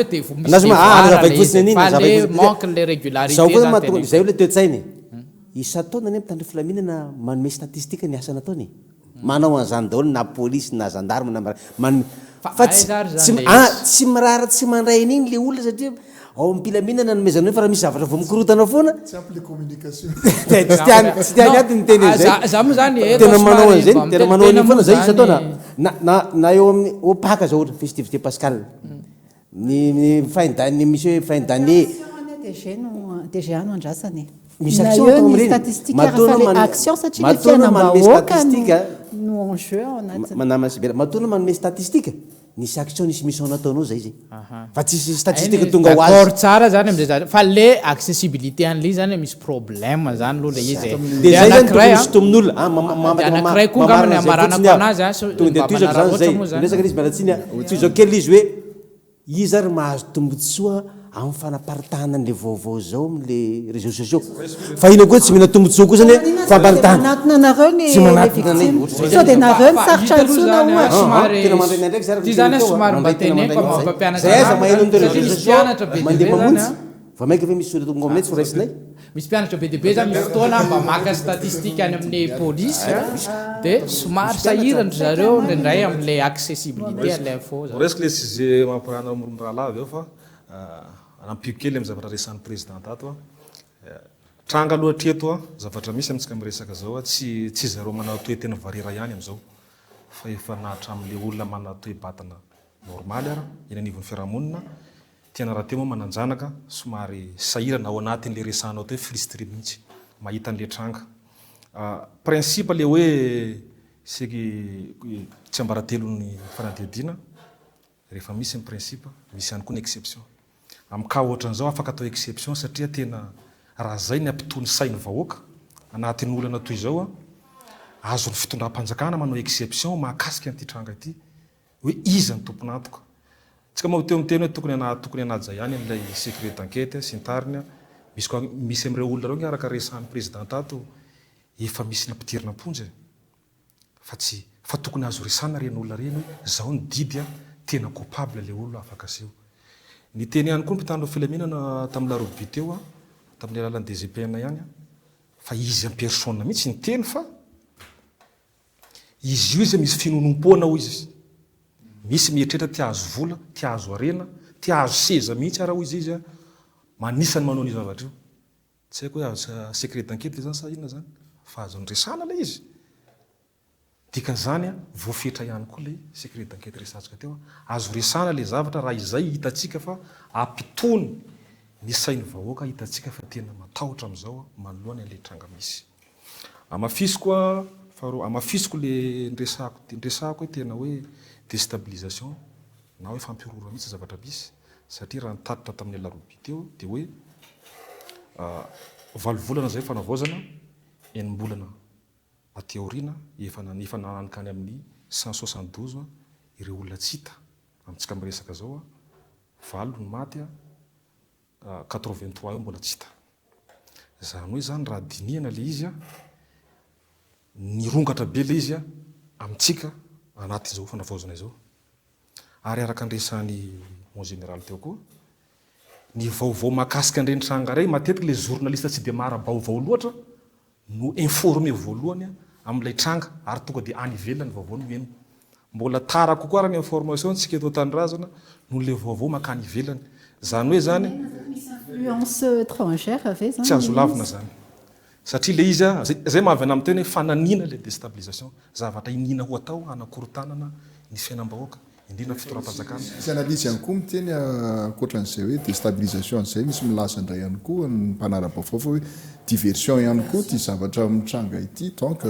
resaka politika no resahana tsy paramètre politika no resahana anatin'izy za aloha le diversion aloha tsy de resy lahatra miary ohatra miresaka hoe efa tany amin'ny tany amin'ny république faharongany isan'izany hoe mpangala jaza mpangalatra raha mpakafo ny biby olona ny ainana teto tamin'ny voangana reny nisy an'ireny club satanika ny ainana teto zany hoe misy an'y ramatoa mangalatra mangarombavana anaty bus iny zany rehetra mbola mety hitompona ave zany hoe légende urbaine le sa ny moa rehefa tena tranga tena misy tranga le izy dia zeo voataitra daholo hoe haika tena misy olona maty mihitsy ao anatin'ity tranga ena le izy loha adevitra izy zao somary somary misy contradictoire kely izy za miteny hoe misy déstabilisation misy teo dia aveo hoe mety misy apany raisina l'hypothèse anankiray hoe misy mitady arena mitady zao donc misy intérêt roa samihafa zao izy zany tsy déstabiliser izy fizy hitady arena donc ao anatin'le argument quelque part zany le any lasa misy confusion araka n'izay hevitra ny voaka rehetrarehetra teo zay misy fifangaroan-javatra ao raha izay faharoa manaraka an'izay ny teny ianao teo hoe dualisme chrétien dia ozy izy mitondra fivavahana hoe reseo amin'ny soa ny ratsy hevitra fotsiny moa zay rehetrarehetra zay ao anatin'izay any amin'ny fiangonana misy avy tsirairay avy any fa ny tiako tenenina religion moa zany igny tsy any loatra atsika fa raisitsika zany déstabilisation ve sa diversion ve sa misy ihany koa efa mpanao ratsy manana roatra satria lalana malalaka ahafahany miditra manao an'le zavatra eo le resaka hoe mity le eritreretintsika dia mety manana eritreritra izy hoe mety hampanankarena anaty mety misy zavatra ataoko ty araka ny teneny ny président ny albinos teo misy tokoa le izy satria betsaka ny olona voasambotra ao anatin'le ary resaka resafitsika eto fa maninona ary loha foana no zavatra hita ao anatin'izay dia mety voamarika zany fa hoe misy zavatra tena ilana le lohany lolona manana toe-tena varira fa maninona indray ary raha ankizy na tanora dia aty amin'ny membre ny vatana na any amin'ny ratsambatana any mihitsy no esorina na tena fanampitehana an'le vatana mihitsy zany hoe miresaka fitsarana atsika teo aiza le statistika iza le olo gros bonnet tokony avoaka ao anatin'izany fa ohatra zao tamin'ny teny ilany vato angalatra zaza le olona nefa kavina kay no zavatra eritreretino alaina zany hoe tsy miditra miresaka asan'ny fitsarana fa kosa ilay qualification n'le fait zay mihitsiny no tena sarotra hoe aiza amin'ity qualification ny fait ty ahafahana mamoaka statistique tena izy tsy fantatro Andriamatoa tale général lefitra fa manandrify amin'izay qualification na fait zay no mahasarotra ny amoahana n'ilay statistique nefa tsy azo tsy noniavina koa ny tranga rehetrarehetra fa raisina avokoa dia ahafahana misivana rehefa avy eo fa misy ihany ange ao anatin'izay zavatra zay ny tena izy fa aiza ary le tena izy tsy aty amintsika zay zany zavatra siko marihana dia zao tsika eo mako samy mitonontonona ny fomba fieritseretatsika mbola hypothèse le izy fa ny olona atsika nge tany anaty ankety mihitsy tsika tsy mbola fantatra mazava hoe inona daholo fototsy ro zavatra miseho reto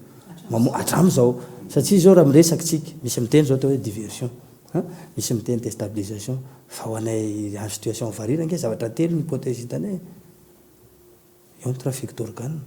satria raha matoa zany misy mpitsabo tafiditra tamin'le tranga farany teo azo eritreretina misy trafic d'organe ao anatin'le izy matory ny tranga rehetrarehetra mandeha tapadoa rehetrarehetra zay tsisy nanazava mihitsy hoe antany amin'ny ankety hoe nalainy ranona dia ianona ny naniraka fa zao ange ninina lazaitsika reo olo reo matoa masaha manao fanahinina reo acteur reo tsy adaly reo fa mitady volo reo ary misy mpamatsy volo ao anatin'le izy diafady kelikely misy le président ao anatin'le izy atao anatin'le loha tapaka ve misy tova ao anatin'le loha tapaka ve banque 80% tsy hitany lohany ka aizanao fahatsika manamarina zay satria ny 80% tranga tsy hitany lohany reo zaza reo zay nalevina na olo dehibe nalevina reo dia nalevina tsy nisy lohany azonao reo le vatany eo le zany tena mizatra manahirany raisitsika sary atsaina fotsiny tranga rontany tanysaiko hoe tao amampikoa ny ngeka miaraka amin'ny fianakaviana eo andro amin'ny fito arivambozay mbola tsy matory olo stomina telo latsoto zao le zaza dia tonga dia niala 10 mètre teo dia nikapaina dia lasa noentina le lohany apetsaka teo le raha zany ohatra ny tao maro sako maro voa le zaza matory teo dia fa didina ary le raitapo amina hita tsara namonao satria izy nisitsika tambany zavatra ohatra zany ange le izy tena mampangoritsiny fa zay no mahatonga na amin'ny teny araka nyteneniny namana taty hoe situation exceptionnel dia tokony misy mesure exceptionnel anatina zavatra ohatrao satria ahoana ny amerenana sain'ireo vahoaka ireo anana fitokisana ny mpitandro filaminana ny fitsarana mpitotra fanjakana zay zavatra sarotra dia mila action zany mila action le izy mila action le izy fa tsy atao resaka zay ny le tadiavintsika ny olana misy angera misy trango ohatr'izao samy manao fanambarana ny tompona andraikitra dia vita mangingina eny ahoana ny action ahoana ny suiviany zavatra ny tenenina atraiza ny résultat zany zavatra zany ilaina mba hahafahana mifamerina satria tsika hito ange zay le adevitra le rupture de confiance mazava ho azy mazava ho azy satria izahay dia tsoroko na izara ny fitenenako ny zava-misy marina ary za izy hoe efa hitanareo ny dangenazo a tapabolana lasa za mihitsy no tadiavina ho samborina zay tsy fantatsika fa io ange misy zavatra mifandraiky ka raha ohatra ka mbola velantsika miriri eo foany reo olon reo hoe tsy misy olona mazava voasazy sahirany eto tsika mianakavy raisiko le zavatra nresany namana sosoloky tato a hoe somary misy contradictoire kely ihany izy izy le zavatra resako tamin'ny voalohany teo a tatotra zay fanambarana natao zareo mpitandrony filaminana hoe misy ihany koa izy zareo a karazana hoe olona tianao sorina mitady arena mitady fahefana mitady seza tatotra ny zareo zay a tsika mpanarabavao sampaneno an'igny omaly fa ny fomba fijeriko le ilitenenako hoe déstabilisation ilay izy fa tsy diversion araka nresany namana teo fa tena déstabilisation raha ohatra raha isitsika ohatra hoe resaka tovana nalaina tam'le vaovao farany teo misy ara tany akaikinay a tena ny vonona le akizilahy 21 ans io a telefony mbola eny aminazy a zavatra hoe any aminazy daholo tovany complet tsy niala ary le tsy hoe zanak'olona mpanakarena na hoe mety misy règlement de compte fa zanak'olo tsotra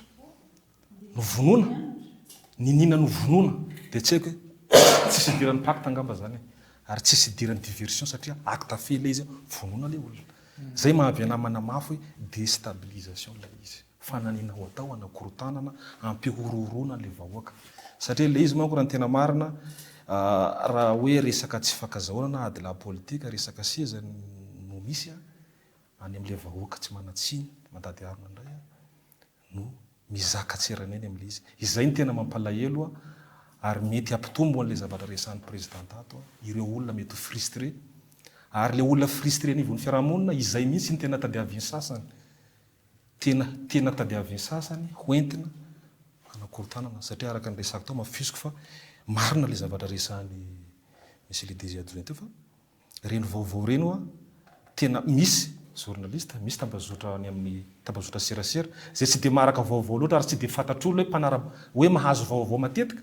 vo misy le tranga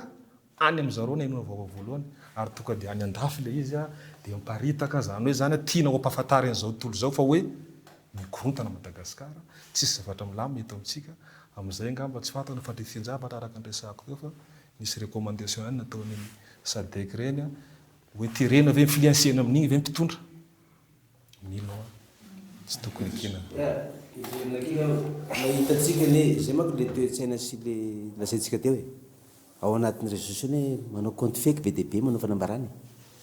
tsy tena mijoro am'le compte izy matetika manao fanambarana mahina mahatonga zay ry zay fa dena tokony betra na ilazany marina azy lo anakiray zany manafina dia ho iverina ato amin'ny tenin'ny président zaho mpanao enquête taloha asy tao am'briadika nefna andritra ny 10 taona ary tao amin'ny section na mordome ny asako ary tena olana goavambe amin'ny toetsaina malagasy ny ijoro vavolombelona amin'ny resaka fatolona oatsonao izy iteny hoe andona nahita azy dia milaza tsy nahita zao izy zay anisan'ny lacune anakiray zany tsy voahany le famotona zay takitsika eto satria mataohatra ndre tonga tenena hoe miverina fiarahamonina izy raha vety ay anao le nijoro vavolombelona ohatra kely aho misy raha marazafy tam'zay tao amin'ny BC nisy sefoko tany zay ny atao maderana namotana tam'zany fotoana zany tena tsy azo andehanana ny sabatra tena tsy azo andehanana fa misy sefoko tany zay anakiray tao samy manoro ny jiolahy tao mihitsy dia tsy samy mandehany amin'ny ianina ny jiolahy tao fa rehefa tegnanao manko rehefa tena samy manao lazany marina dia voaro automatikany ianao voaro tena arovana anao rehefa milazany marina asan'ny mpitandro filaminana zany misy an'le témoin arovana reny témoin rehefa tena ilazany mary tazomina any amin'ny tany filaminana misy kosa mandritrany fotoana anaovana famotorany mba hiarovana ny ainy fa nandraisany tsika tsy misy eo zany hoe eto Madagasikara zany mbola tena lavitra be le any andafy anao raha misy zavatra miseho na olona mahiteny ambony varavarankely tonga dia milaza izy amin'izay olona tonga hoe ohatran'izao nandeha teo nisy tao anao na misy accident zao ka na misy olona mahita numéro zao tsy ambarany akola numéro iny ampiasan'iny tsika dia zay zany le zavatra anankiray zany tokony mba hojerena koa zany zay ary za tena miverina am'izay hoe ny constat io koa zany zay mpitany filaminana zay déstabilisation teneninao zay satria zay mahatonga an'io mamoaka an'io mpitany filaminana be dia be io zay mba hamerenana an'izay filaminana zay amin'ny ankapobeny mba tsy irorosaina ny olona zany mirassureny le olona zany zay manko le maleko ny teny hoe hijanona eo foana ve eo fa zay le action zany zany hoe misy zavatra miseho ity kosa somary hoe miseho amin'ny déstabilisation zay dia miova kokoa le action atao zany hoe somary manaitra kokoa anao zany raha mahiteny de hoe tany filaminana be dia be ny hitanao na andro na mandeha tongotra na mandeha tomobile misava vitre fumée satria eritreretina hoe misy olona miafina ny ambadiky n'izay zavatra zay raha voalazany namana Mohamed teo dia zay zany no andraisana fepetra mba hamerenana zay fitokisan'olona amin'izay asa atao zay nao hoe misy mikorotana dia zao machine misy centre personnel zao tsalalany angalaina amin'ny vaovao rehetra mba tsisy vaovao alaina any ambadika zany fa ao daholo miainga ny vaovao rehetra amaleko an'izay sady fa mamaly an'izay teninao zany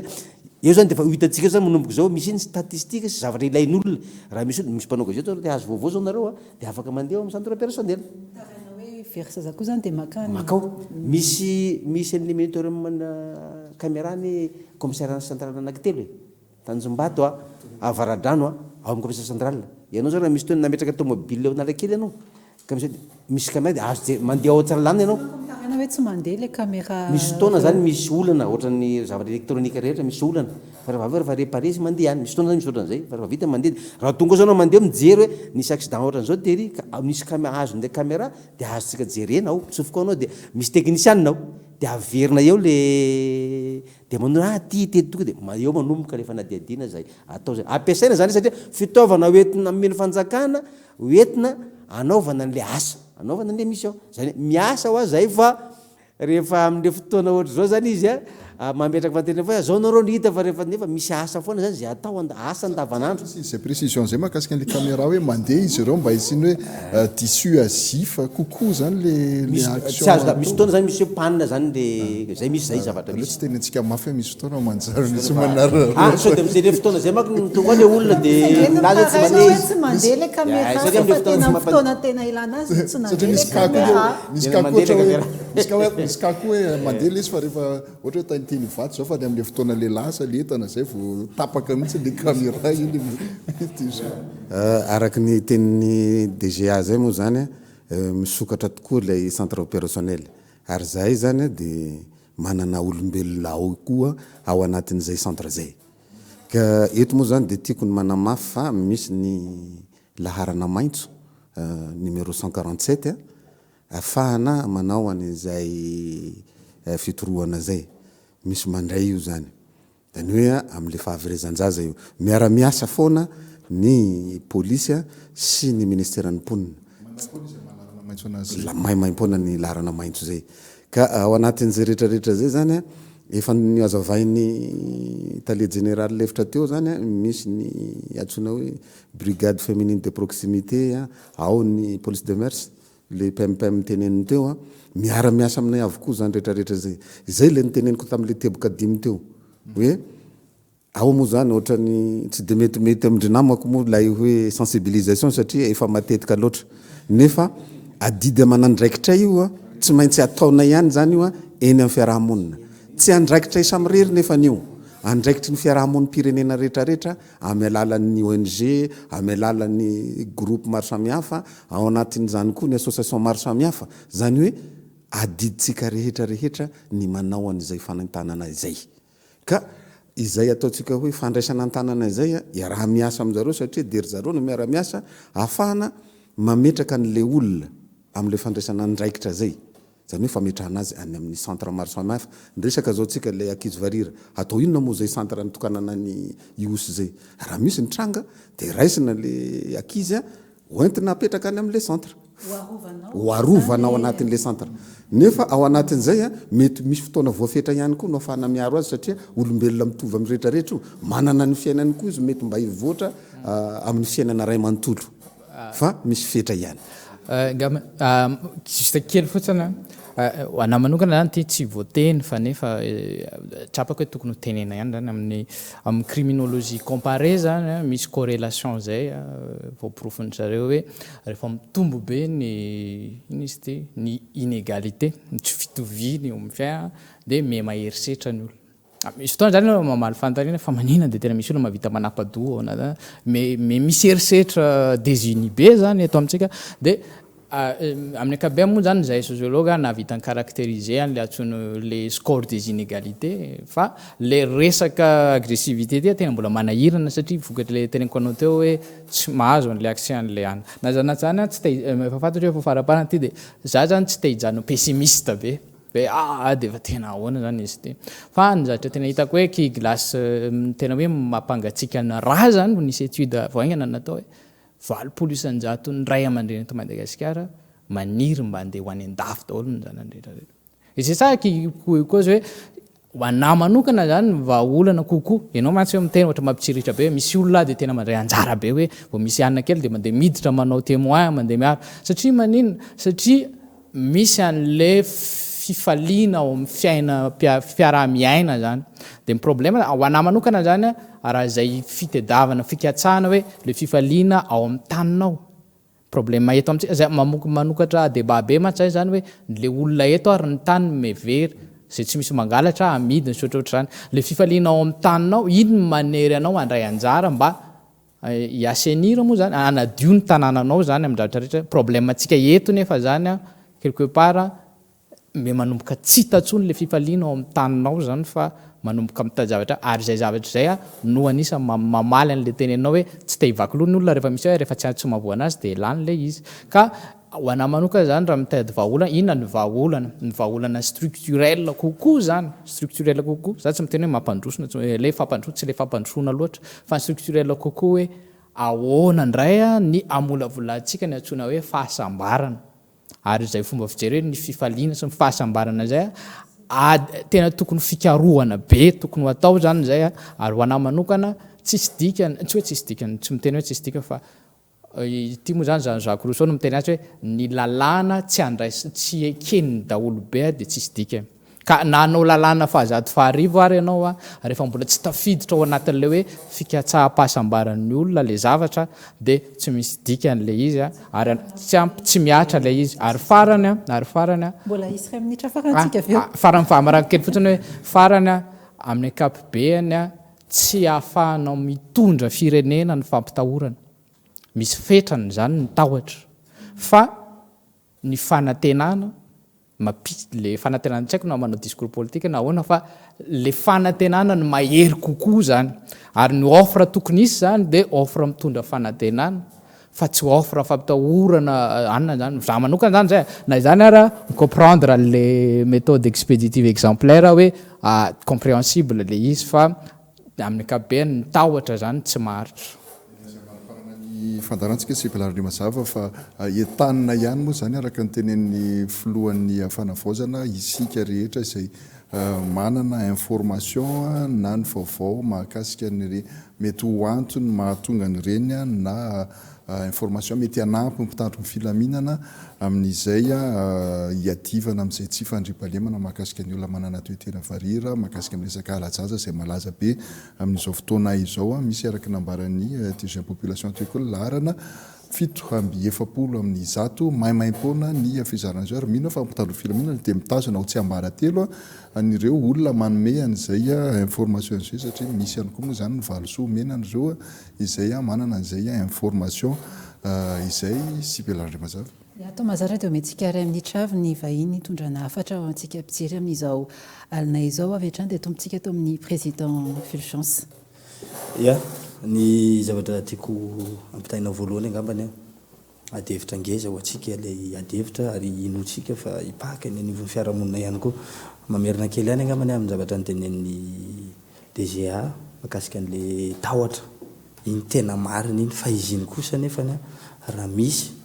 ny ataontsika hoe fanehona ngeza be eo anivony adidin'ny mpitandro filaminana amin'ny fiarovana an'ireo olo reo dia mino sy manantena fa ho tonga any amin'izay zavatra zay tsika zay zany anisany hoe ifanentanana na ny anivon'ny mpiarabelona hoe io lafiny tsy fandripalemana io dia io tsy olona lavitra fa any amin'ny fiarahamonina eny amintsika dia mila manana fahasahintsika mirahina hoe andaotsika fa hiara ifampizara ao anatin'ilay information eny ekena fa misy tokoa le tahotra fa tokony isy koa maneho ny mpitandro filaminana hoe ianareoreo dia hoezahana tena ataonay ny maximum amin'ny fiarovana saorana aloha tamin'ny tranga faran'izay tamin'ny fanafiana tahotrany fa profingezy iny tena aingana ny fahatongavan'ny mpitandro filaminana fa raha zany mety efa tsy nahita ny filohan'ny variry teto tsony tsika fa ny tiako ampitaina zany ao anatin'ilay izy tsy mora ry zareo ny mandray ndraikitra dia izay ndraikitra tsy mora zay na ianao tompona andraikitra fitandrona filaminana na ianao tompona andraikitra anivona département anankiray na ianao olo-pirenena manana finiavana hanao entina nasoavana ny tanindrazana tsy mora fa mankahery atsika rehetra dia nisy tomaka sain'ny mpiarabelona hoe tompona andraikitra feno tsika rehetra manoloana n'izao zavatra misy eto anivon'ny fiarahamonina zao ndaotsika samy i-conscientiser hoe inona ny anjarany brikitsika tsirairay dia inona ny ifamenotsika ifanampiana mba hahafahatsika hiala amin'izao karazana tahotra ngeza be eto anivon'ny fiarahamonina zao satria raha itsika rehetra miara-misalahy tsy ho an'ny mpitandro filaminana rehetra tsy ho an'ny mpitondra rehetra fa vahoaka tsirairay dia mba tsy hiverenany tsony satria raha misy masaha mitorika fa iranona dia ka tena mamoaka koa ny tompona ndraiky mpanjakana zay koa ilay izy misy condition tena mamoaka satria tsy sanatsika ifampiaroaro no ny tombontsoa kely fa aloatsika mba samy hitady ho an'ny taranaka dia makasitraka Mohamed ito ny amaranako azy angamba dia mankahery anareo tompona andraikitra na ao amin'ny population zany na ao amin'ny mpitandro ny filaminana na mety na tsy mety amin'ny sasany le sensibilisation teo na hoe fanentanana toizo ihany fa tena ilainy avoaka ilay izy anisany efa nanao an'izay filohan'ny fanavaozana tamin'ny farany teo nanentana anyvoaka malagasy rehetra irahina amin'le famongorana n'le olona tsy maty manota manao herisetra ntsika miresaka zao hatrany amin'ny fokotano izy araka ny resany mba tsoko soufflé raha ohatra misy tranga mampiayaya ary tsy salasala anatona mpitandro filaminana zany rehetra zany dia mitaky ilay fanentanana ho any rehetrarehetra mitaky firaisan-kina ny voaka malagasy mba hahafahantsika hiverina hiaina mpilaminana anivon'ny fiarahamonina misy antsika tsara ihany koa ny tsara ihany koa raha ohatra hitoizany ezaka atao amin'izao fotoana zao satria araka ny aiaina teo hoe sao milamindamy mandray raha mpiasa fokapiso ny fiarahamonina dia tsy hita tsony reny mpitandro filaminana zay mivezivezy iny anivon'ny fiarahamonina reny fa ny tiany vahoaka tokony hitoy foana reny zavatra reny satria zao raha eny aminay manokana hitanay fa na olona raha gaka satria tsy dia mpanara-baovao tsy dia manana tele ao an-trano gaka mahita mpitandro filaminana tampoka tonga eny an-tanàna dia mifanontany fa inona fa misy inona nefa le izy zay fanentanana zay ezaka ataon'ny mpitandro filaminana irariana hitoizan'izany mba hilamany firenena dia makasitraka atao fanasana makasitraka anareo efatra mirahalahy ihany koa niara nidona teto engana hitondra sofoana miady hevitra toy izao misaotra betsaka ny TV Plus nanasa moa zany ary raha misy ny zavatra ho teneniko ny mpanaraka ankehitriny dia hoe tsy ahoana moa zany manana joa sy manana mbola misy zany fanantenany ary tsy hoe ho an'ny taranaka fa amin'izao androtsika izao satria raha tsy jery fotsiny tsika bon Singapour, Rwanda vao 30 taona ny reny mbola tany aorianantsika 30 taona lasa zany hoe afaka atao zany ny manova ny fiainana ao anatin'ny 30 taona zany efa fay zany fa ny zava-dehibe zany zay apetraka dia hoe ho atsika mpijery ampy angamba zay ny teknokratika fotsiny hoe zao ny tantanan'ity zao ny fomba fiasa fa ny tena le fanahy mihitsy anie zao ny tsisy tsony le fanahy hoe inona le fiainana le fifaliana eto Madagasikara zay ny tsisy ary manasa antsika rehetrarehetra hikatsaka an'izay hoe sendra mba tokony isy proposition hoe zao indray ny fomba fiainana mifaly eto tsy ny filaminana fa tokony mihoatra ny filaminana ny zavatra katsahantsika dia ny hoe ty Madagasikara ity matehonina ary natokana hiainantsika ihany koa zany manaraka izany ho an'ny mpiasa-mpanjakana rehetra ho an'ny fitaovam-panjakana ho an'ny force de l'ordre efa tena zava-dehibe ny asan'zareo ary ny zava-dehibe ho anahy manokana dia ny régularité ao anatin'ilay asa, tsy ny fahataitairana fa ny fanarahana ny protocole sy ny zavatra rehetrarehetra, satria matony nisy zany ezaka be anjato taona no namola volana nireny fomba fiasa rehetrarehetra reny ka dia manao mirary soa atsika tsirairay avy dia misaotra indrindra tompo. Kasitrahana ny fandraisana anay teto, kasitrahana koa ny hevitra zay ny fandiniantsika ito fa menaky ny aina no resaka. Saripady zany ary mafy amintsika ray aman-dreny ny very zanaka. Eto dia miara miombona ny alahelo amin'ny very zanaka sy ny maty zanaka amin'ny vanim-potoana zao. Ka ho anay dia adidy lehibe indrindra ny miaro ny ankizy rehetra rehetra. Tsy ankanavaka ary mila mametraka rafitra mafonja ao anatin'izay mba hisorohana ny fanjavonana sy ny fankanan-keriny ary miantoka fa tsy hisy ankeriny, tsy hisy herisetra na famonona zaza handalo fotsiny. Zany hoe mila mafimafy ny fandraisana andraikitra amin'ny fanasaziana. Ka ho anay ao amin'ny ministère ny mponina sy ny firaisankina dia manamafy foana izay prévention zay na ny fisorohana aloha dia ny fanentanana araka zay resaka atsika zay adidina isan'andro zany amin'ny mpiarabelona amintsika rehetrarehetra. Ny ministère ny mponina dia miasa sy manakaiky ny vahoaka hatrany. Oui, nenay ao verina ngamba etondre mandeha le asa miaro ny vahoaka sy ny fananany. Fotoana voatotoina zao ny vahoaka araka ny tenin'Andriamanitra DG teo hoe le menaky le hoavin'ilay firenena misy ny ankizy ny tanora no misy mitondra asomparana. Raha ho tenentsika hoe fanotoinana ny fitondram-panjakana déstabilisation le izy dia anisan'ny asa ny mpitandro filaminana faharoa koa ilay fiarovana ny androm-panjakana misy mijoro. Dia zay no miseho hitatsika amin'izao mandreny andraikitra ny mpitandro filaminana manome toky hanao asa iarovana an'izay vahoaka sy mifanana zay, iarovana ihany koa ny fitondram-panjakana mijoro satria araka teny Abrahama teo hoe noho ny fanambarana nisy tamin'izao dia misadika dia ohatran'ny rongana tapika zavatra io sao dia misy ifandraisany tokoa ve fa zay moa ny antom-pisiny mpitandro filaminana andamina raha misy ny zavatra tsy milamina hitarika ny olona amin'ny zavatra tokony ataony mba tsy hiseny fandikan-dalàna. Fa eto kosa tanana angamba ny mpanao ankety rehetra zay mandray an-tanana nireny famotorana misy olona maty reny mba hanafaingana ny famotorana hitady ny mpanao mba hamaly ny ato amin'ny président zay hoe iza marina moa ny ao ambady eo afataratsika iza mary entanana zany zay mpanao famotorana rehetra any na ho any amin'ny gendarmerie io na ho any amin'ny police pyrénéenne mba ho fatarina regny atao malakilaky ny fanadidina amin'ireny zany amalitsika zay fantenany mipetraka teto hoe tena inona marina moa ny antony zao ary eto amin'ny sitona amin'ny farina sotomboko ny saitsika amin'ny resaka réseaux sociaux sady ino fa misy lalànany miahy an'io cybercriminalité io ka efa iarahantsika malala amin'ny fanosoana zao misy ny sécurité hybride dia zay zany ao anatin'ny CEO nasiana mihitsy zany hanara-maso an'ilay olona manao compte fake reny zay hita fa ao anatiny zay fanakorotanana zay amin'ilay zavatra manararaotra zany ilay zava-misy dia manakorotana ny saim-bahoaka mba hikorotana ny saim-bahoaka tsy fantatra angamba na hitondrana koa ny saim-bahoaka tsy anaiky n'ilay fitondrana mijoro zao mba hiseny zavatra izay ka zay zany anisan'ny arovanay koa zany zay rehetrarehetra dia eto moa mbola manentana ny vahoaka rehetra koa zay manam-baovao zay manana zavatra marina zany ho arovana anao rehefa milaza ny zavatra vaovao aty amin'ny tany filaminana mba hahafahana mahita ny marina sy mitady ny marina fa misy foana kosa tsy azo lavitra zay tsy ambarateny famotoana zay koa tsy midika hoe tsy hanaovana ny marina fa voalaza teo moa hoe aleo ny exception confirme la règle, il n'y a pas de règle sans exception. Mialatsiny zany amin'izay fa raha malala fa tokony apetraka toy ny exception dia apetraka ny exception dia anjary mpitandro filaminana no mijery an'izay rehetrarehetra zay moa zany fa dia vonona zay hanao ny asa rehetra mino aho fa tsy atao vonjy-tavanandro akory ny asa atao amin'izao fa hoentina kosa amerena ny fitokisan'ny vahoaka anay anapirofo anay fa manao ny asa miaro azy zay sy miaro koa ny fitondram-panjakana zay misy amin'izao fotoana zao. Misaotra amin'ny fanasana Madame Sibela Iabarabanzavy, misaotra antsika efatra mirahalahy koa niara nitondry resaka teto androany voalohany zay moa ny teto dia isanao makasakirira ny TV Plus sy ny mpiaramiasa rehetra nanasanay